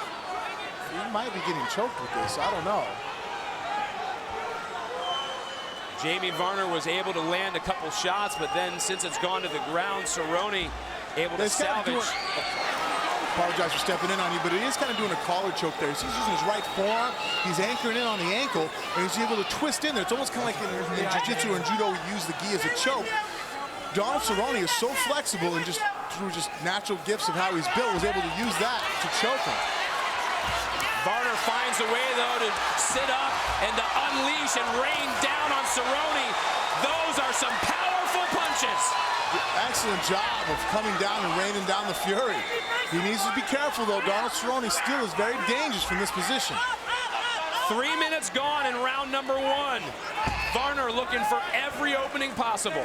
Again, that was a sound pass that Jamie Varnner just did, and Donald Cerrone is able to block it.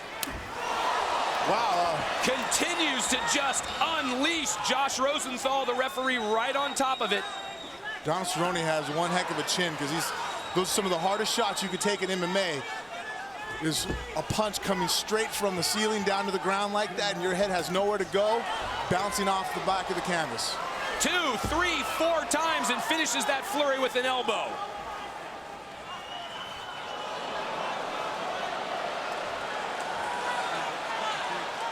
Look at the forehead of Donald Cerrone right there, starting to show the effects.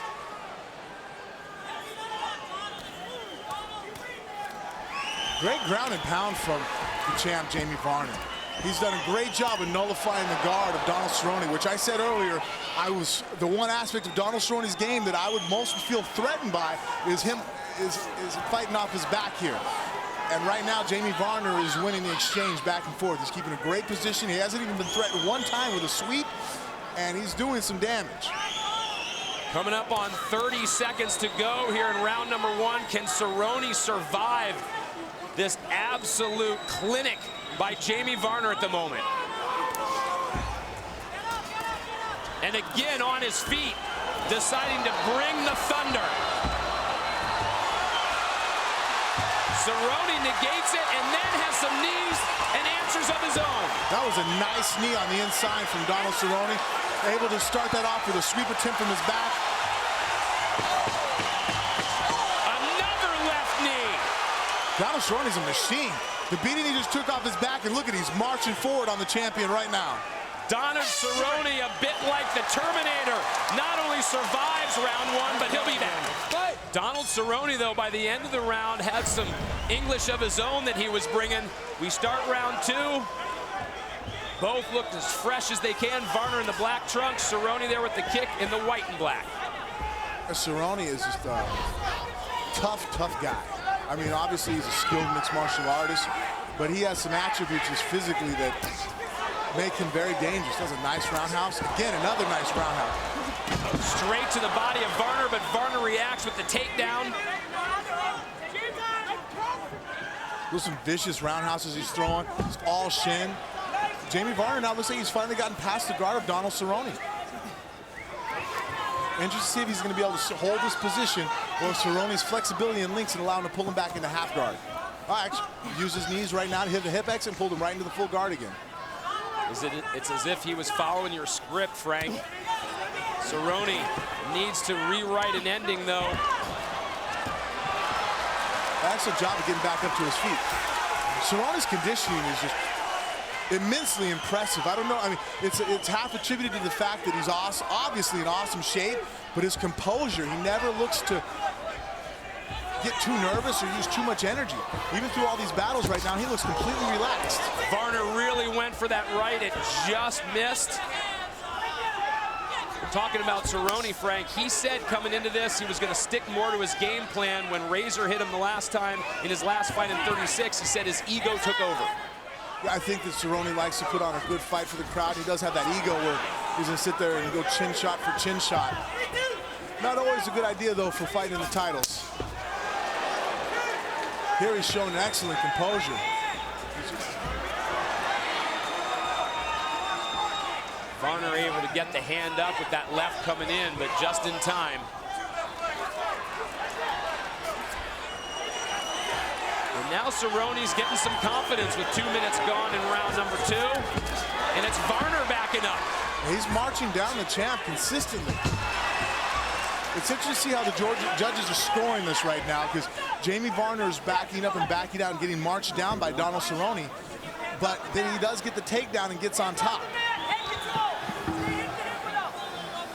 Varnner said before the fight, if Cerrone wants to stand, he's more than happy to accommodate him, and he figured it was going to be a fast fight, but it's been Varnner who's been doing the takedowns. And again, the blows come down. Varnner so far in this fight has shown that he has an triangle attempt. He has excellent ability to ground and pound, and the pose is real there. He doesn't have the same effectiveness from his feet. Another great escape by Donald the Cowboy Cerrone. Puts them back on their feet with 2 minutes to go in round 2. Another factor, too, is you see how many steps Jamie Varnner takes to march backwards. He's moving his feet a lot more. Donald Cerrone's taking bigger, more deliberate, calm steps. So even if they both have the same conditioning level right now, Donald Cerrone's able to keep this pace up for a lot longer. Jamie Varner's camp has said they think he's going to get better as the fight goes on. We're down to 90 seconds in round 2. And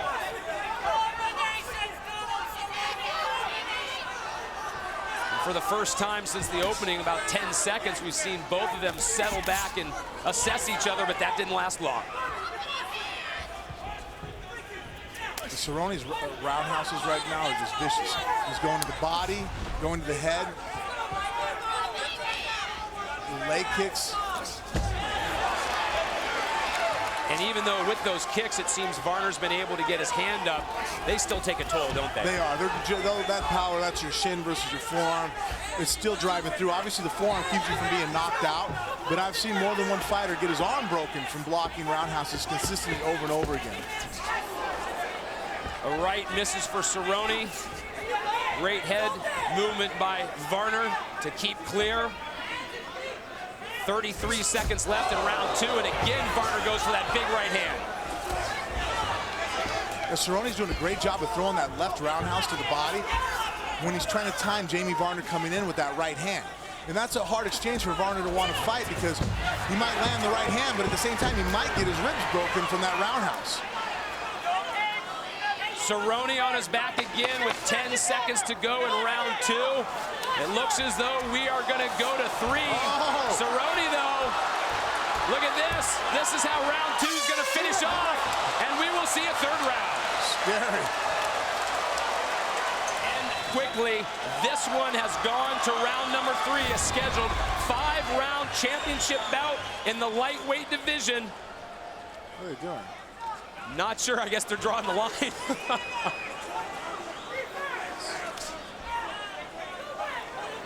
These two now both smiling at each other. They know they've already given each other their best shots. They've both survived up to this point.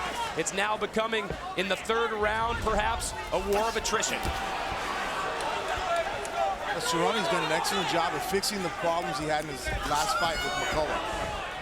Right now, the right hand of Jamie Varnner is not really landing. He's able to use not only combinations of his stiff jab and the left roundhouse to be able to keep Jamie Varnner off him. The roundhouse goes to the inside of the legs, to the rib cage when he's coming in, and then he even throws it high, because if you're blocking a roundhouse with your right hand, you can't really throw a punch with it at the same time.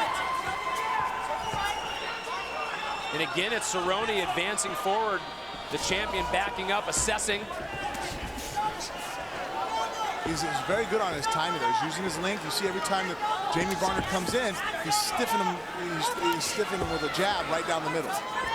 And again, the left roundhouse. Good shot to the body with the right from Cerrone.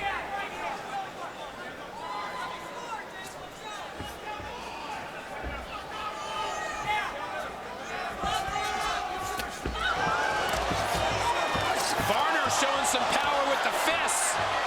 And just like in round number 1, he lands a couple solid shots. It looks as though Cerrone's bleeding on his left eye. That's actually the first time I've ever think that Cerrone was actually slightly maybe wrong or hurt. He has such a granite chin. There's that cut. Cerrone has taken so many shots already. Jamie Varnner doing a good job of trying to pass the guard. He has his angle in a perfect spot to avoid the knee bar. He's locking up a guillotine choke here. Jamie Varnner has found an opening, but it looks as though Cerrone could pull the hand away, and yes, he gets out of it. Almost halfway through the fight itself, 2.5 gone in round 3. Champ. He's able to get right back up to his feet.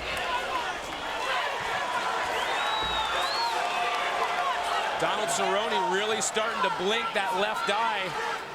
I'm wondering his visibility level right now. I mean, that's one thing that you can't control through toughness. He might be able to take one hell of a shot and has no quit in him whatsoever, but if his eye shuts due to the fact that he's getting caught with that punch, that could get the fight stopped.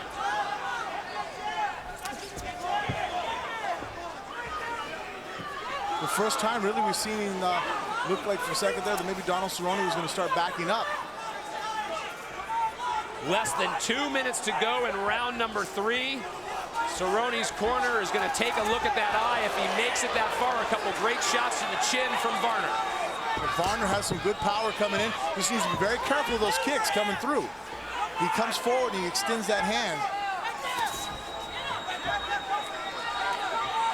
Finally starting to equal up a little bit here on the stand-up. Again, I think the visibility of Donald Cerrone is compromised at the moment. A lot of abuse and a lot of swelling around both eyes. I can't tell which eye is actually the worst for the wear right now at this distance. That is the result of the punishment that Varnner has unleashed over almost 15 minutes here in this championship bout in San Diego. They both talked about conditioning coming in, but as you would expect, they're slowing down a little bit. They've been giving it all out for close to 15 minutes. Such quick speed with that leg, comes right up. It's scary trying to close the distance with that punch, that kick coming right up in you. Jamie Varnner is doing a great job, just real good traditional boxing with that jab cross coming right over the top. Oh, missed with a very large overhand right. That one connected. That one found its mark. But Cerrone able to get that leg in there again. Cerrone, that left leg has definitely been a big fixture and improvement on how he's on his stand-up. He already had a very vicious stand-up game, but that was that one blaring weakness that a lot of us saw in his last fight, that he just took so much abuse from Rob McCullough with right hands. And I think that left roundhouse has been a great implement into his overall game. Part of his arsenal, 10 seconds left in round number 3. Both these fighters look to be tiring, but they have put on a fantastic show. We will see round number 4. We'll see about Cerrone's eye coming into this championship fight for the lightweight crown of the WEC. Both these fighters knew it was going to take everything that they had. We start round 4. Cerrone's both his eyes, Frank. You can see him squinting, trying to just make out his opponent. What a kick from Varnner. I mean, I don't know what I'm more impressed with right now. That roundhouse from Varnner, or the fact that connected and Cerrone's legs didn't even buckle. Cerrone has just been able to stand and take everything Varner's dished out, as well as dish out a beating of his own. Varnner, without question, has taken some shots also.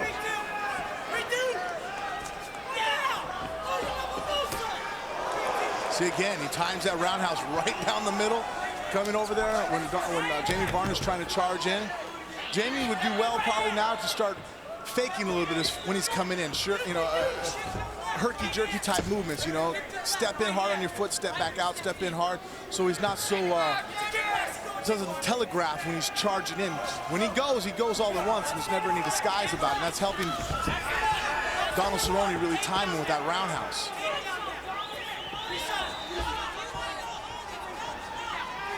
You can hear the crowd here in the San Diego Sports Arena shouting for both fighters.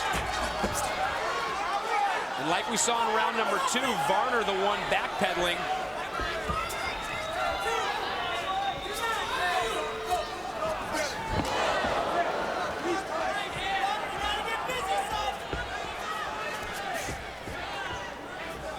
Varner's been close a few times tonight with that right. Cerrone makes him pay.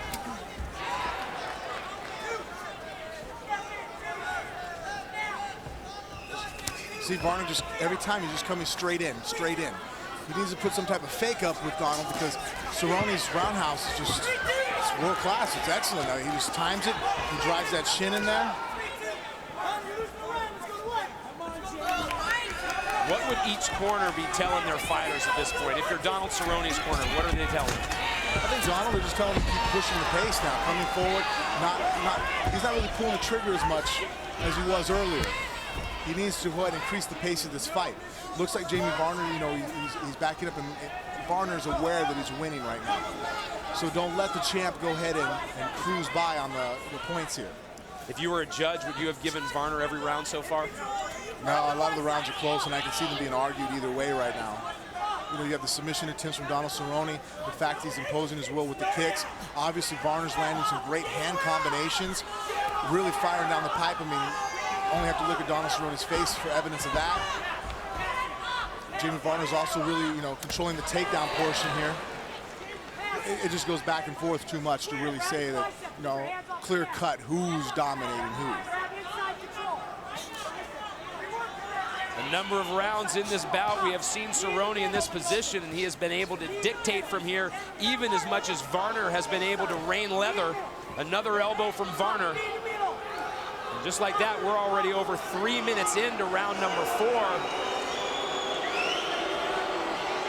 I'm really interested in this choke. If I could find Donald Cerrone after the fight and ask him what this is it a controlling maneuver? Is it a finishing maneuver? It's excellent control. I mean, he really has Jamie Varner's head stuck when he does it, but then what else do you do from that point? Is there a finish coming off of it, or is it just purely to control your opponent and avoid any onslaught? And how much would that even be taken out of Cerrone as well? They're back on their feet. Cerrone seems to be getting a second win, really coming forward. Varner showing a lot of respect for the kicking ability of Donald Cerrone. Cerrone felt like if he could frustrate the champ, that would be to his advantage. We're not sure if that frustration is set in, but he certainly has been using the height advantage and that reach advantage of his legs. Varner with another takedown.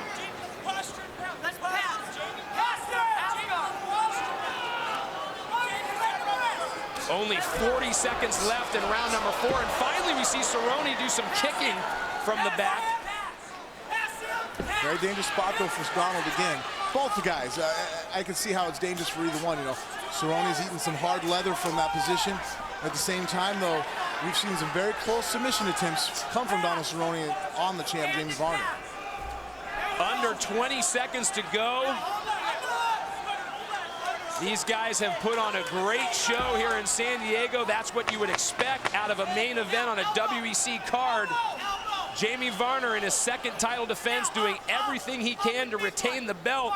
Donald Cerrone has had an answer so far for 4 rounds. We'll be back with the 5th and final round. We're gonna stay here and go through some replays, Frank. We're gonna go back to the 3rd round to start and how they exchange some blows. Yeah, here you see Jamie Varner coming in with that left hook. He set it up with the right hand, was able to actually catch Cerrone here a little bit. Finishing off with some hand combinations. Those shots in the eyes, it was the first time we've ever seen Donald a little bit wobbled there. It looks, again, it was more of a testament to the fact that those thumbs kind of got in the eye a little bit. Now we go to the 4th round, and we're going to take a look at a big kick from Jamie Varner. That was a beautiful roundhouse from Jamie Varner, showing that he's also improving upon his striking skills. He's not just a boxer, he has kicks also. But the fact that, you know, Donald Cerrone took that kick is quite impressive. Let's go. A little reticent to get up off of the stools to begin the 5th round, as you could expect. Very fatigued as we enter the 5th and final round of our main event. This for the championship in the WEC lightweight division. The Cowboy, Donald Cerrone, against Jamie Varner. Varner has the belt. Gentlemen, last round. Cerrone wants it.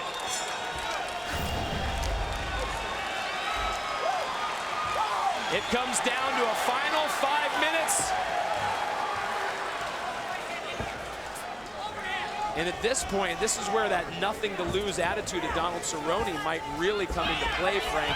If he knows he's only got 5 minutes left to go, this guy's a daredevil. He'll do anything he can. I don't know. I really got the impression Donald Cerrone purely loves fighting for the sake of fighting. I think winning and losing, obviously, we all like to win.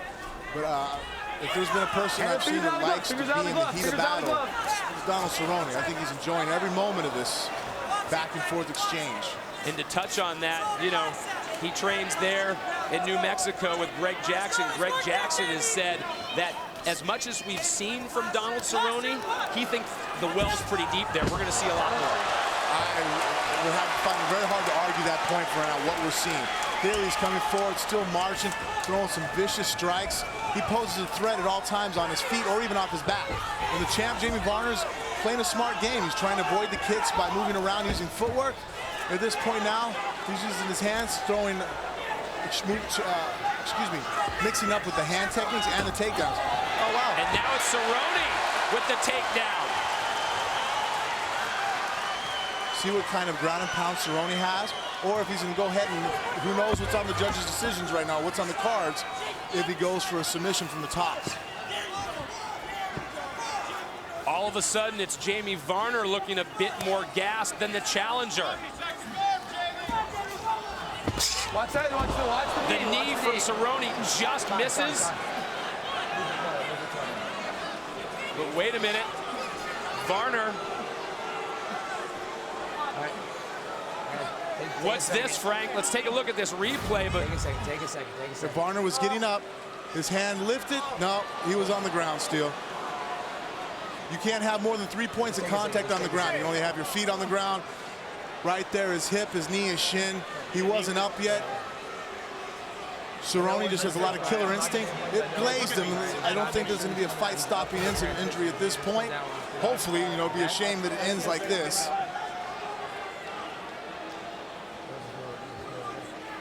Josh Rosenthal directing Donald Cerrone to a neutral area in the cage. It was unintentional. I'm not going to take the point. I don't think it was intentional. Jamie Varner has 5 minutes to rest and recoup. But look at this. The crowd might be reacting to what they see inside the cage. Varner has, that's it. Josh Rosenthal is saying Varner cannot continue on the canvas. Cerrone, though, was just playing what he could. Yeah, Donald Cerrone was throwing the knee. I think he felt that maybe that Jamie Varner had already came all the way up on the cage. Looks like the knee just really grazed him, though. But I mean, a knee's a very powerful, hard weapon to throw at somebody. And at this stage in the fight, through fatigue and already abuse taken, it might have been the straw that broke the camel's back. For your winner by split decision, and still WEC lightweight champion of the world, Jamie Varner.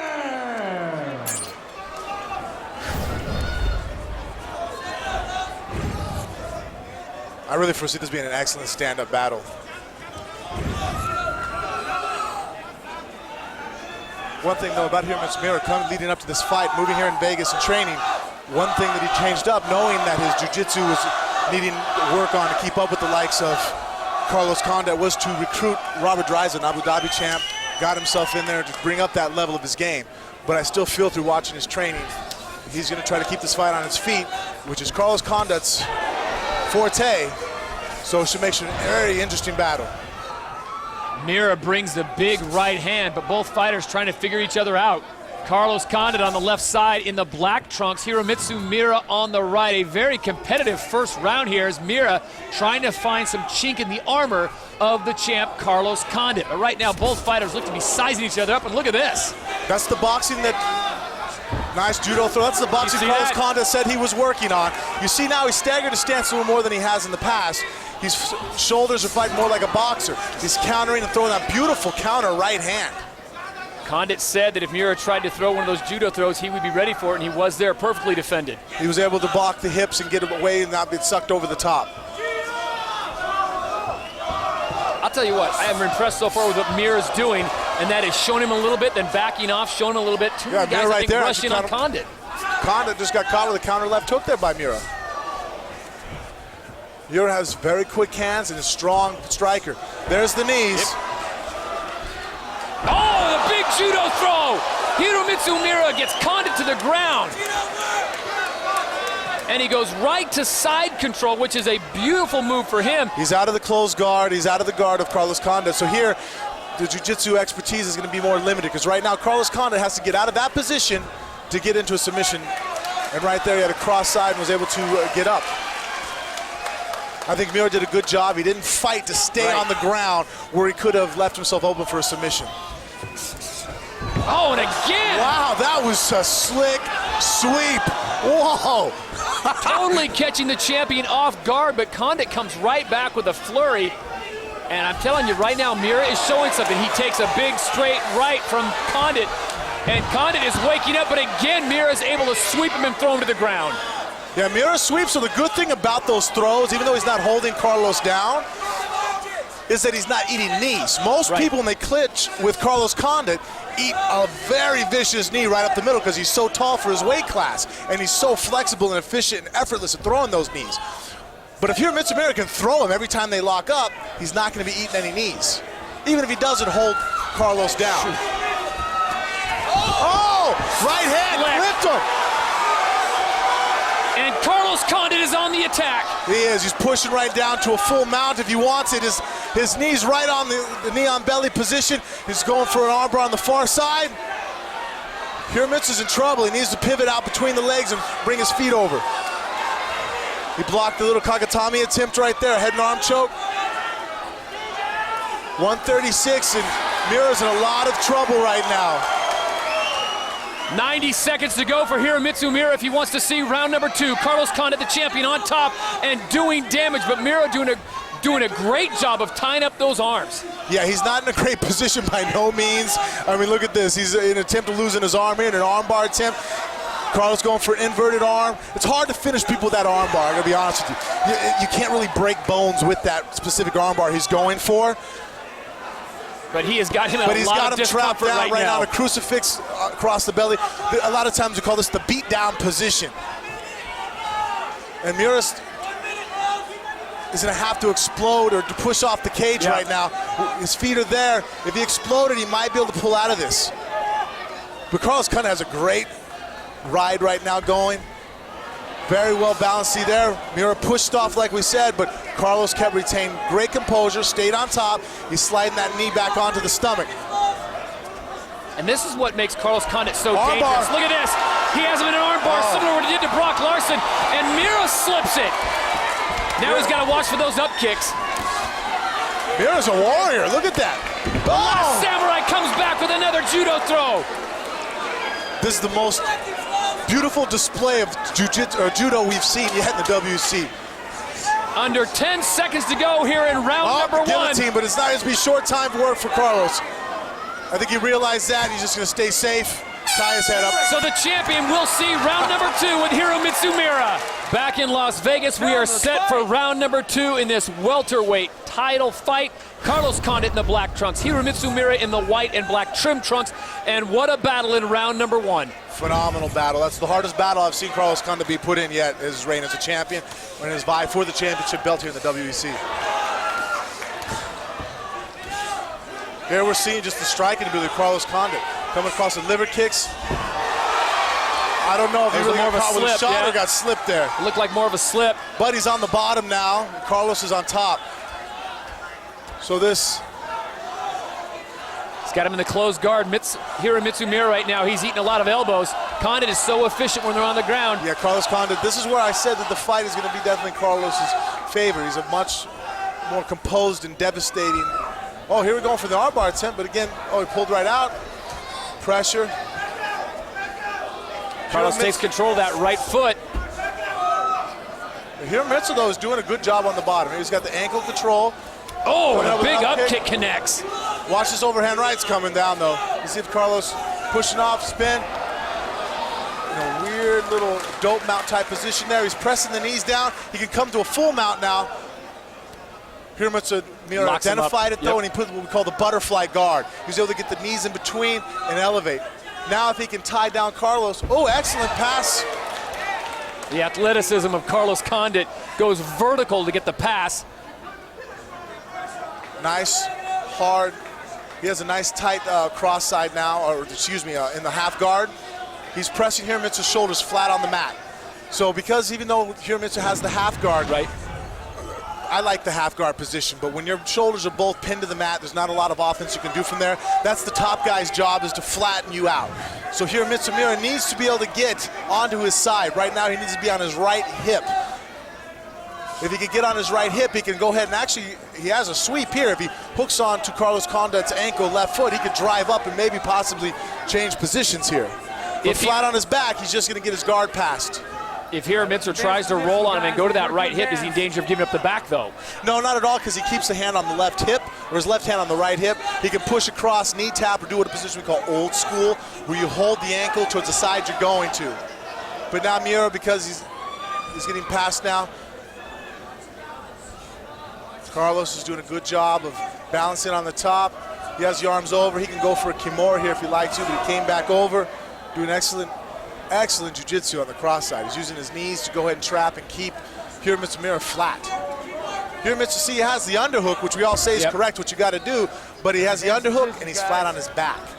He needs to get on his right side. There we go. He's getting up on the right. Oh, but he goes to a full mount. Carlos Condit gets to the full mount, and now Hiromitsu Meera is in trouble. He's got to close that distance or he's going to eat elbows and fists all night. Yeah, he might. If he could push up like that, but he's giving up his arm. So it's one of those, you got to be careful. Now he's going to give up his back. Oh, this is dangerous with Condit. Condit's going to sling off to go for the arm bar. Watch this. He's going right to the arm bar, put pressure on the head. Hiromitsu, wow, it's going to be close. It's going to be real close. Meera's out. What a job, and now Meera goes into the closed guard, and Condit. Yeah, Hiromitsu Meera is strong. He did the right thing, but let's face it, his parents kind of helped him out with that one. Good genes. He's a strong athlete, very powerful. Carlos Condit did exactly what you're supposed to do. Now, resting a little bit, working on the bottom. Both guys, that was a lot of energy to do what they just did there. Hiromitsu Meera trying to posture up a little bit and try to rain down some of those blows on top of Carlos Condit. And Josh Rosenthal is saying no one's improving their position. He's going to stand them back up. Who does that favor? Gentlemen. You know, right now I got to still lean towards Carlos Condit, but those throws of Hiromitsu Meera are definitely weighing into the fight. Well, you love how Meera keeps moving his head. He's not giving a stationary target to Condit. He and missed this the time, judo throw. This may cost him. Well, 30 seconds left. I don't know. Well, we've seen Condit choke out John Alessio with only 10 seconds left in the match. So definitely he's used to working in short time. But he's recognized it. Meera rolled across his shoulder and was able to pull back into the guard. It's one way of getting someone off your back. If they don't control your upper body, you dive your hand between your legs, roll across your shoulder, and try to put him back in the guard. Sometimes you end up in cross-side, but at least the guy's not on your neck. So we will go to third round action. The champion being pushed to a third round. Round number 3 in this welterweight world title bout between the champion Carlos Condit in the black trunks, Hiromitsu Meera of Japan in the white and black trim trunks, and this has been a great battle thus far. Carlos Condit going into the third round, something we haven't seen him do, Frank, in over a year. He's in an excellent battle right now. I mean, he's won both rounds, I feel. He got caught with the right hand right there, opted to go ahead and go for the shoot. Hiromitsu Meera's got cross hips. Can he go ahead and get the throw going? It's going to be hoop. Oh, he jumped up for the back, got the hooks. That might have made him go to the bottom, though. Hiromitsu's going to come out cross. If he can get his head out, he can take the back of Carlos Condit. Carlos, jump for the guillotine. Slides into the guillotine. And that's pretty deep. Can Meera answer? He's dropping his chin down. Condit unable to put a lot of pressure right there, and it looks like he's going to relinquish that. He did, go for the full mount. That guillotine got him a great position, though, because Hiromitsu Meera had to respect that as submission attempt. He gave up the mount. Now, with 4 minutes left in the battle, it's already gone 2 blazing rounds. He's on the bottom. This is something we haven't seen from Carlos Condit. He is showing signs of fatigue right now. Meera has given him everything. Armbar attempt on the left side. Let's see if Carlos goes for it. He might opt just to go and stay on top and pound him out and score some points here and wear out Mr. Meera and to regain back some of his air. But if Meera keeps his arm up like that, his right arm is really looking ready. It's blinking, armbar. Would you say it's ripe for the taking, Frank? Ripe for the taking, there we go. Thank you. I still get punched in the head, so. Well, Meera right now is taking a lot of elbow punishment. It doesn't look like a whole lot of a sexy punch or elbow, but I guarantee that is doing some damage. Well, he's trying to take deep breaths right now, and he's nervous of getting an arm taken. He has to be worried about a hard ground pound. Oh, it came up with a nice explosion. Look at that. Able to unload some shots on Carlos Condit. And now it's Condit gasping for air, trying to regroup. He's got him in the closed guard. Yeah, if Hiromitsu Meera can go head in, oh, the figure four across the body. You see that triangle body lock? I speak from first-hand experience. That sucks. When you're on top of a guy and he locks that up and you're already tired and you're trying to take a deep breath and he's compressing your lungs, it's a miserable position. Hiromitsu needs to look out for the Kimura and the guillotine attempts. The fact that Carlos Condit's coming up on his side there, he can also push off the cage and possibly get a sweep. And now it is Meera who's raining down the leather on Carlos Condit. Wow, actually, that is the best we've ever seen anybody do inside Carlos Condit's guard. There it is again, trying for the armbar. If he slips over the head, he'll have it. All right, let's advance the positions, guys. Let's advance the positions. Josh Rosenthal, the referee, telling them to advance their positions. Well, you know what? Hiromitsu Meera is doing damage, though, from this position. Right. I don't really think he needs to improve. Look at that. Condit is certainly stunned right now, trying to regroup, gets to his feet, and a big knee from Carlos Condit. This is an absolute war. I didn't really get to see the shot that landed to drop Meera down. I don't know if that was due to fatigue. He's going to get triangled now. Watch. Carlos is going to suck his leg underneath, and he can go ahead and go for a topside triangle, which also then allows you to really work on a guy's arm. Don't know why Carlos isn't trying to lock it up. That would have helped him lock the Kimura up more effectively. Gave up the back. Carlos Condit now in a very dangerous position. Meera looks like he is just trying to get some oxygen in there, and he's got Carlos Condit on top of him, wailing down. This might be the end here. Meera doesn't look like he has anything left to get out of this position. The bell will not save him. He's got over a minute to go. If Condit can just dig deep and push hard the pace here. Meera doing a great job, though, of closing the distance.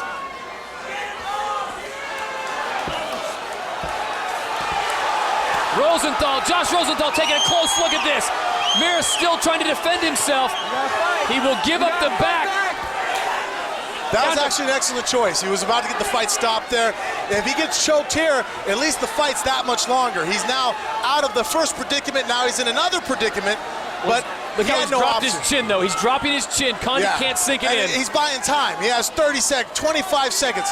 He needs to hold a wrist and be stubborn and stall. If he can get his left shoulder out in reverse. 13 seconds.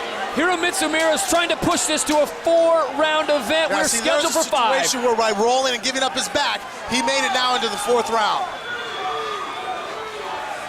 Excellent warrior. What an absolute epic champion into round number 4 here. This one's scheduled for 5. This is really going to come down to who's going to be able to keep pushing to the end. This is where Carlos Condit finds out if his conditioning is going to pay off. But you see, his punches don't have quite the snap they usually have in the first 2 rounds. Oh, and he gets caught with a big right from Meera.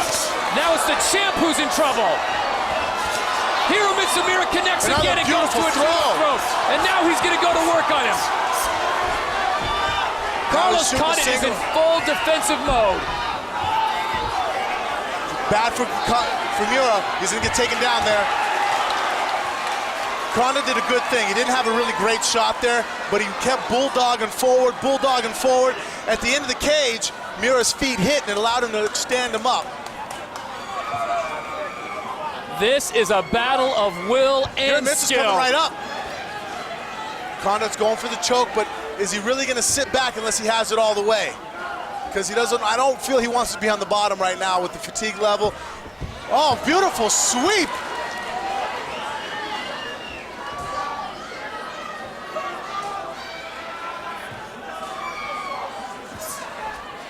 Both men are just absolutely spent, Frank. And we still have one more round scheduled. Will it go 5? Hiromitsu Meera on top. He needs to go ahead and just rain down some punishment here. I think that knee, good job of Carlos getting the knee across. Going for a knee bar right now. Just push it across. That's what's amazing about Carlos Condit. He is in all kinds of distress, and he's still working the jiu-jitsu. Hiromitsu Meera, though, has won a Sambo championship. If he steps his right leg over, he's going to end up on top there. He just scooted his butt out. He's very versed also at footlocks. He's inside the full guard now of Carlos Condit. And Condit locking him up, still throwing punches. Both men just giving anything and everything they've got left, and we've still got 2 minutes and 50 seconds to go here in round number 4. Hiromitsu needs to posture up, get the head control off. And this is well for Hiromitsu. Even though he's done well on the ground, his biggest chance of winning the fight is with a heavy, heavy throw of a punch or one of those judo tosses. 2.5 minutes to go here in round number 4. Both men absolutely spent. Hiromitsu getting caught with a knee at this rate. Oh. Does not have the strength to stay on his feet. And he gets mounted again with 2 minutes left. This is going to be hard to conceive how he's going to be able to not get finished here. Does Condit, though, have the strength to break the lock? See how he's sliding that knee up behind the head?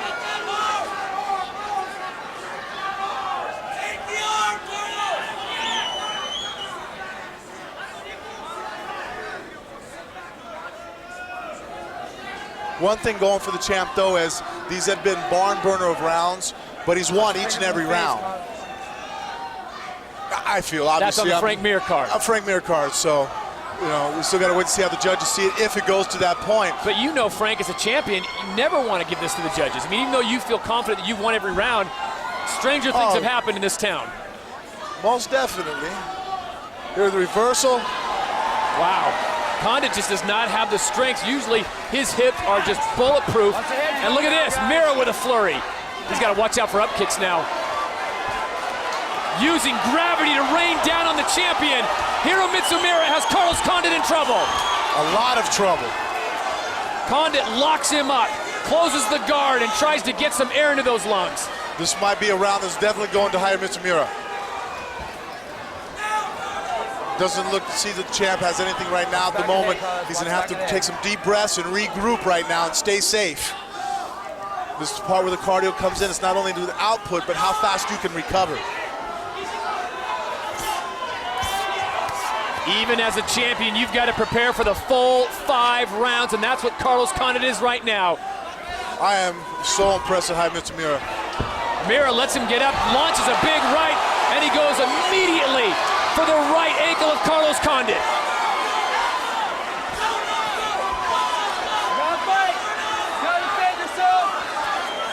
Josh Rosenthal is right on top of this. Hiromitsu Meera has to continue to try to defend himself. And that's it. Rosenthal says no, enough is enough. And whether or not Meera is disappointed enough, he has not the strength to get up and fight it. Here he gets up to his feet. Meera keeps ducking his head low. The knee goes right into the chin. It stuns Hiromitsu Meera. And at this point, he had nothing left. He had pushed to the brink of exhaustion.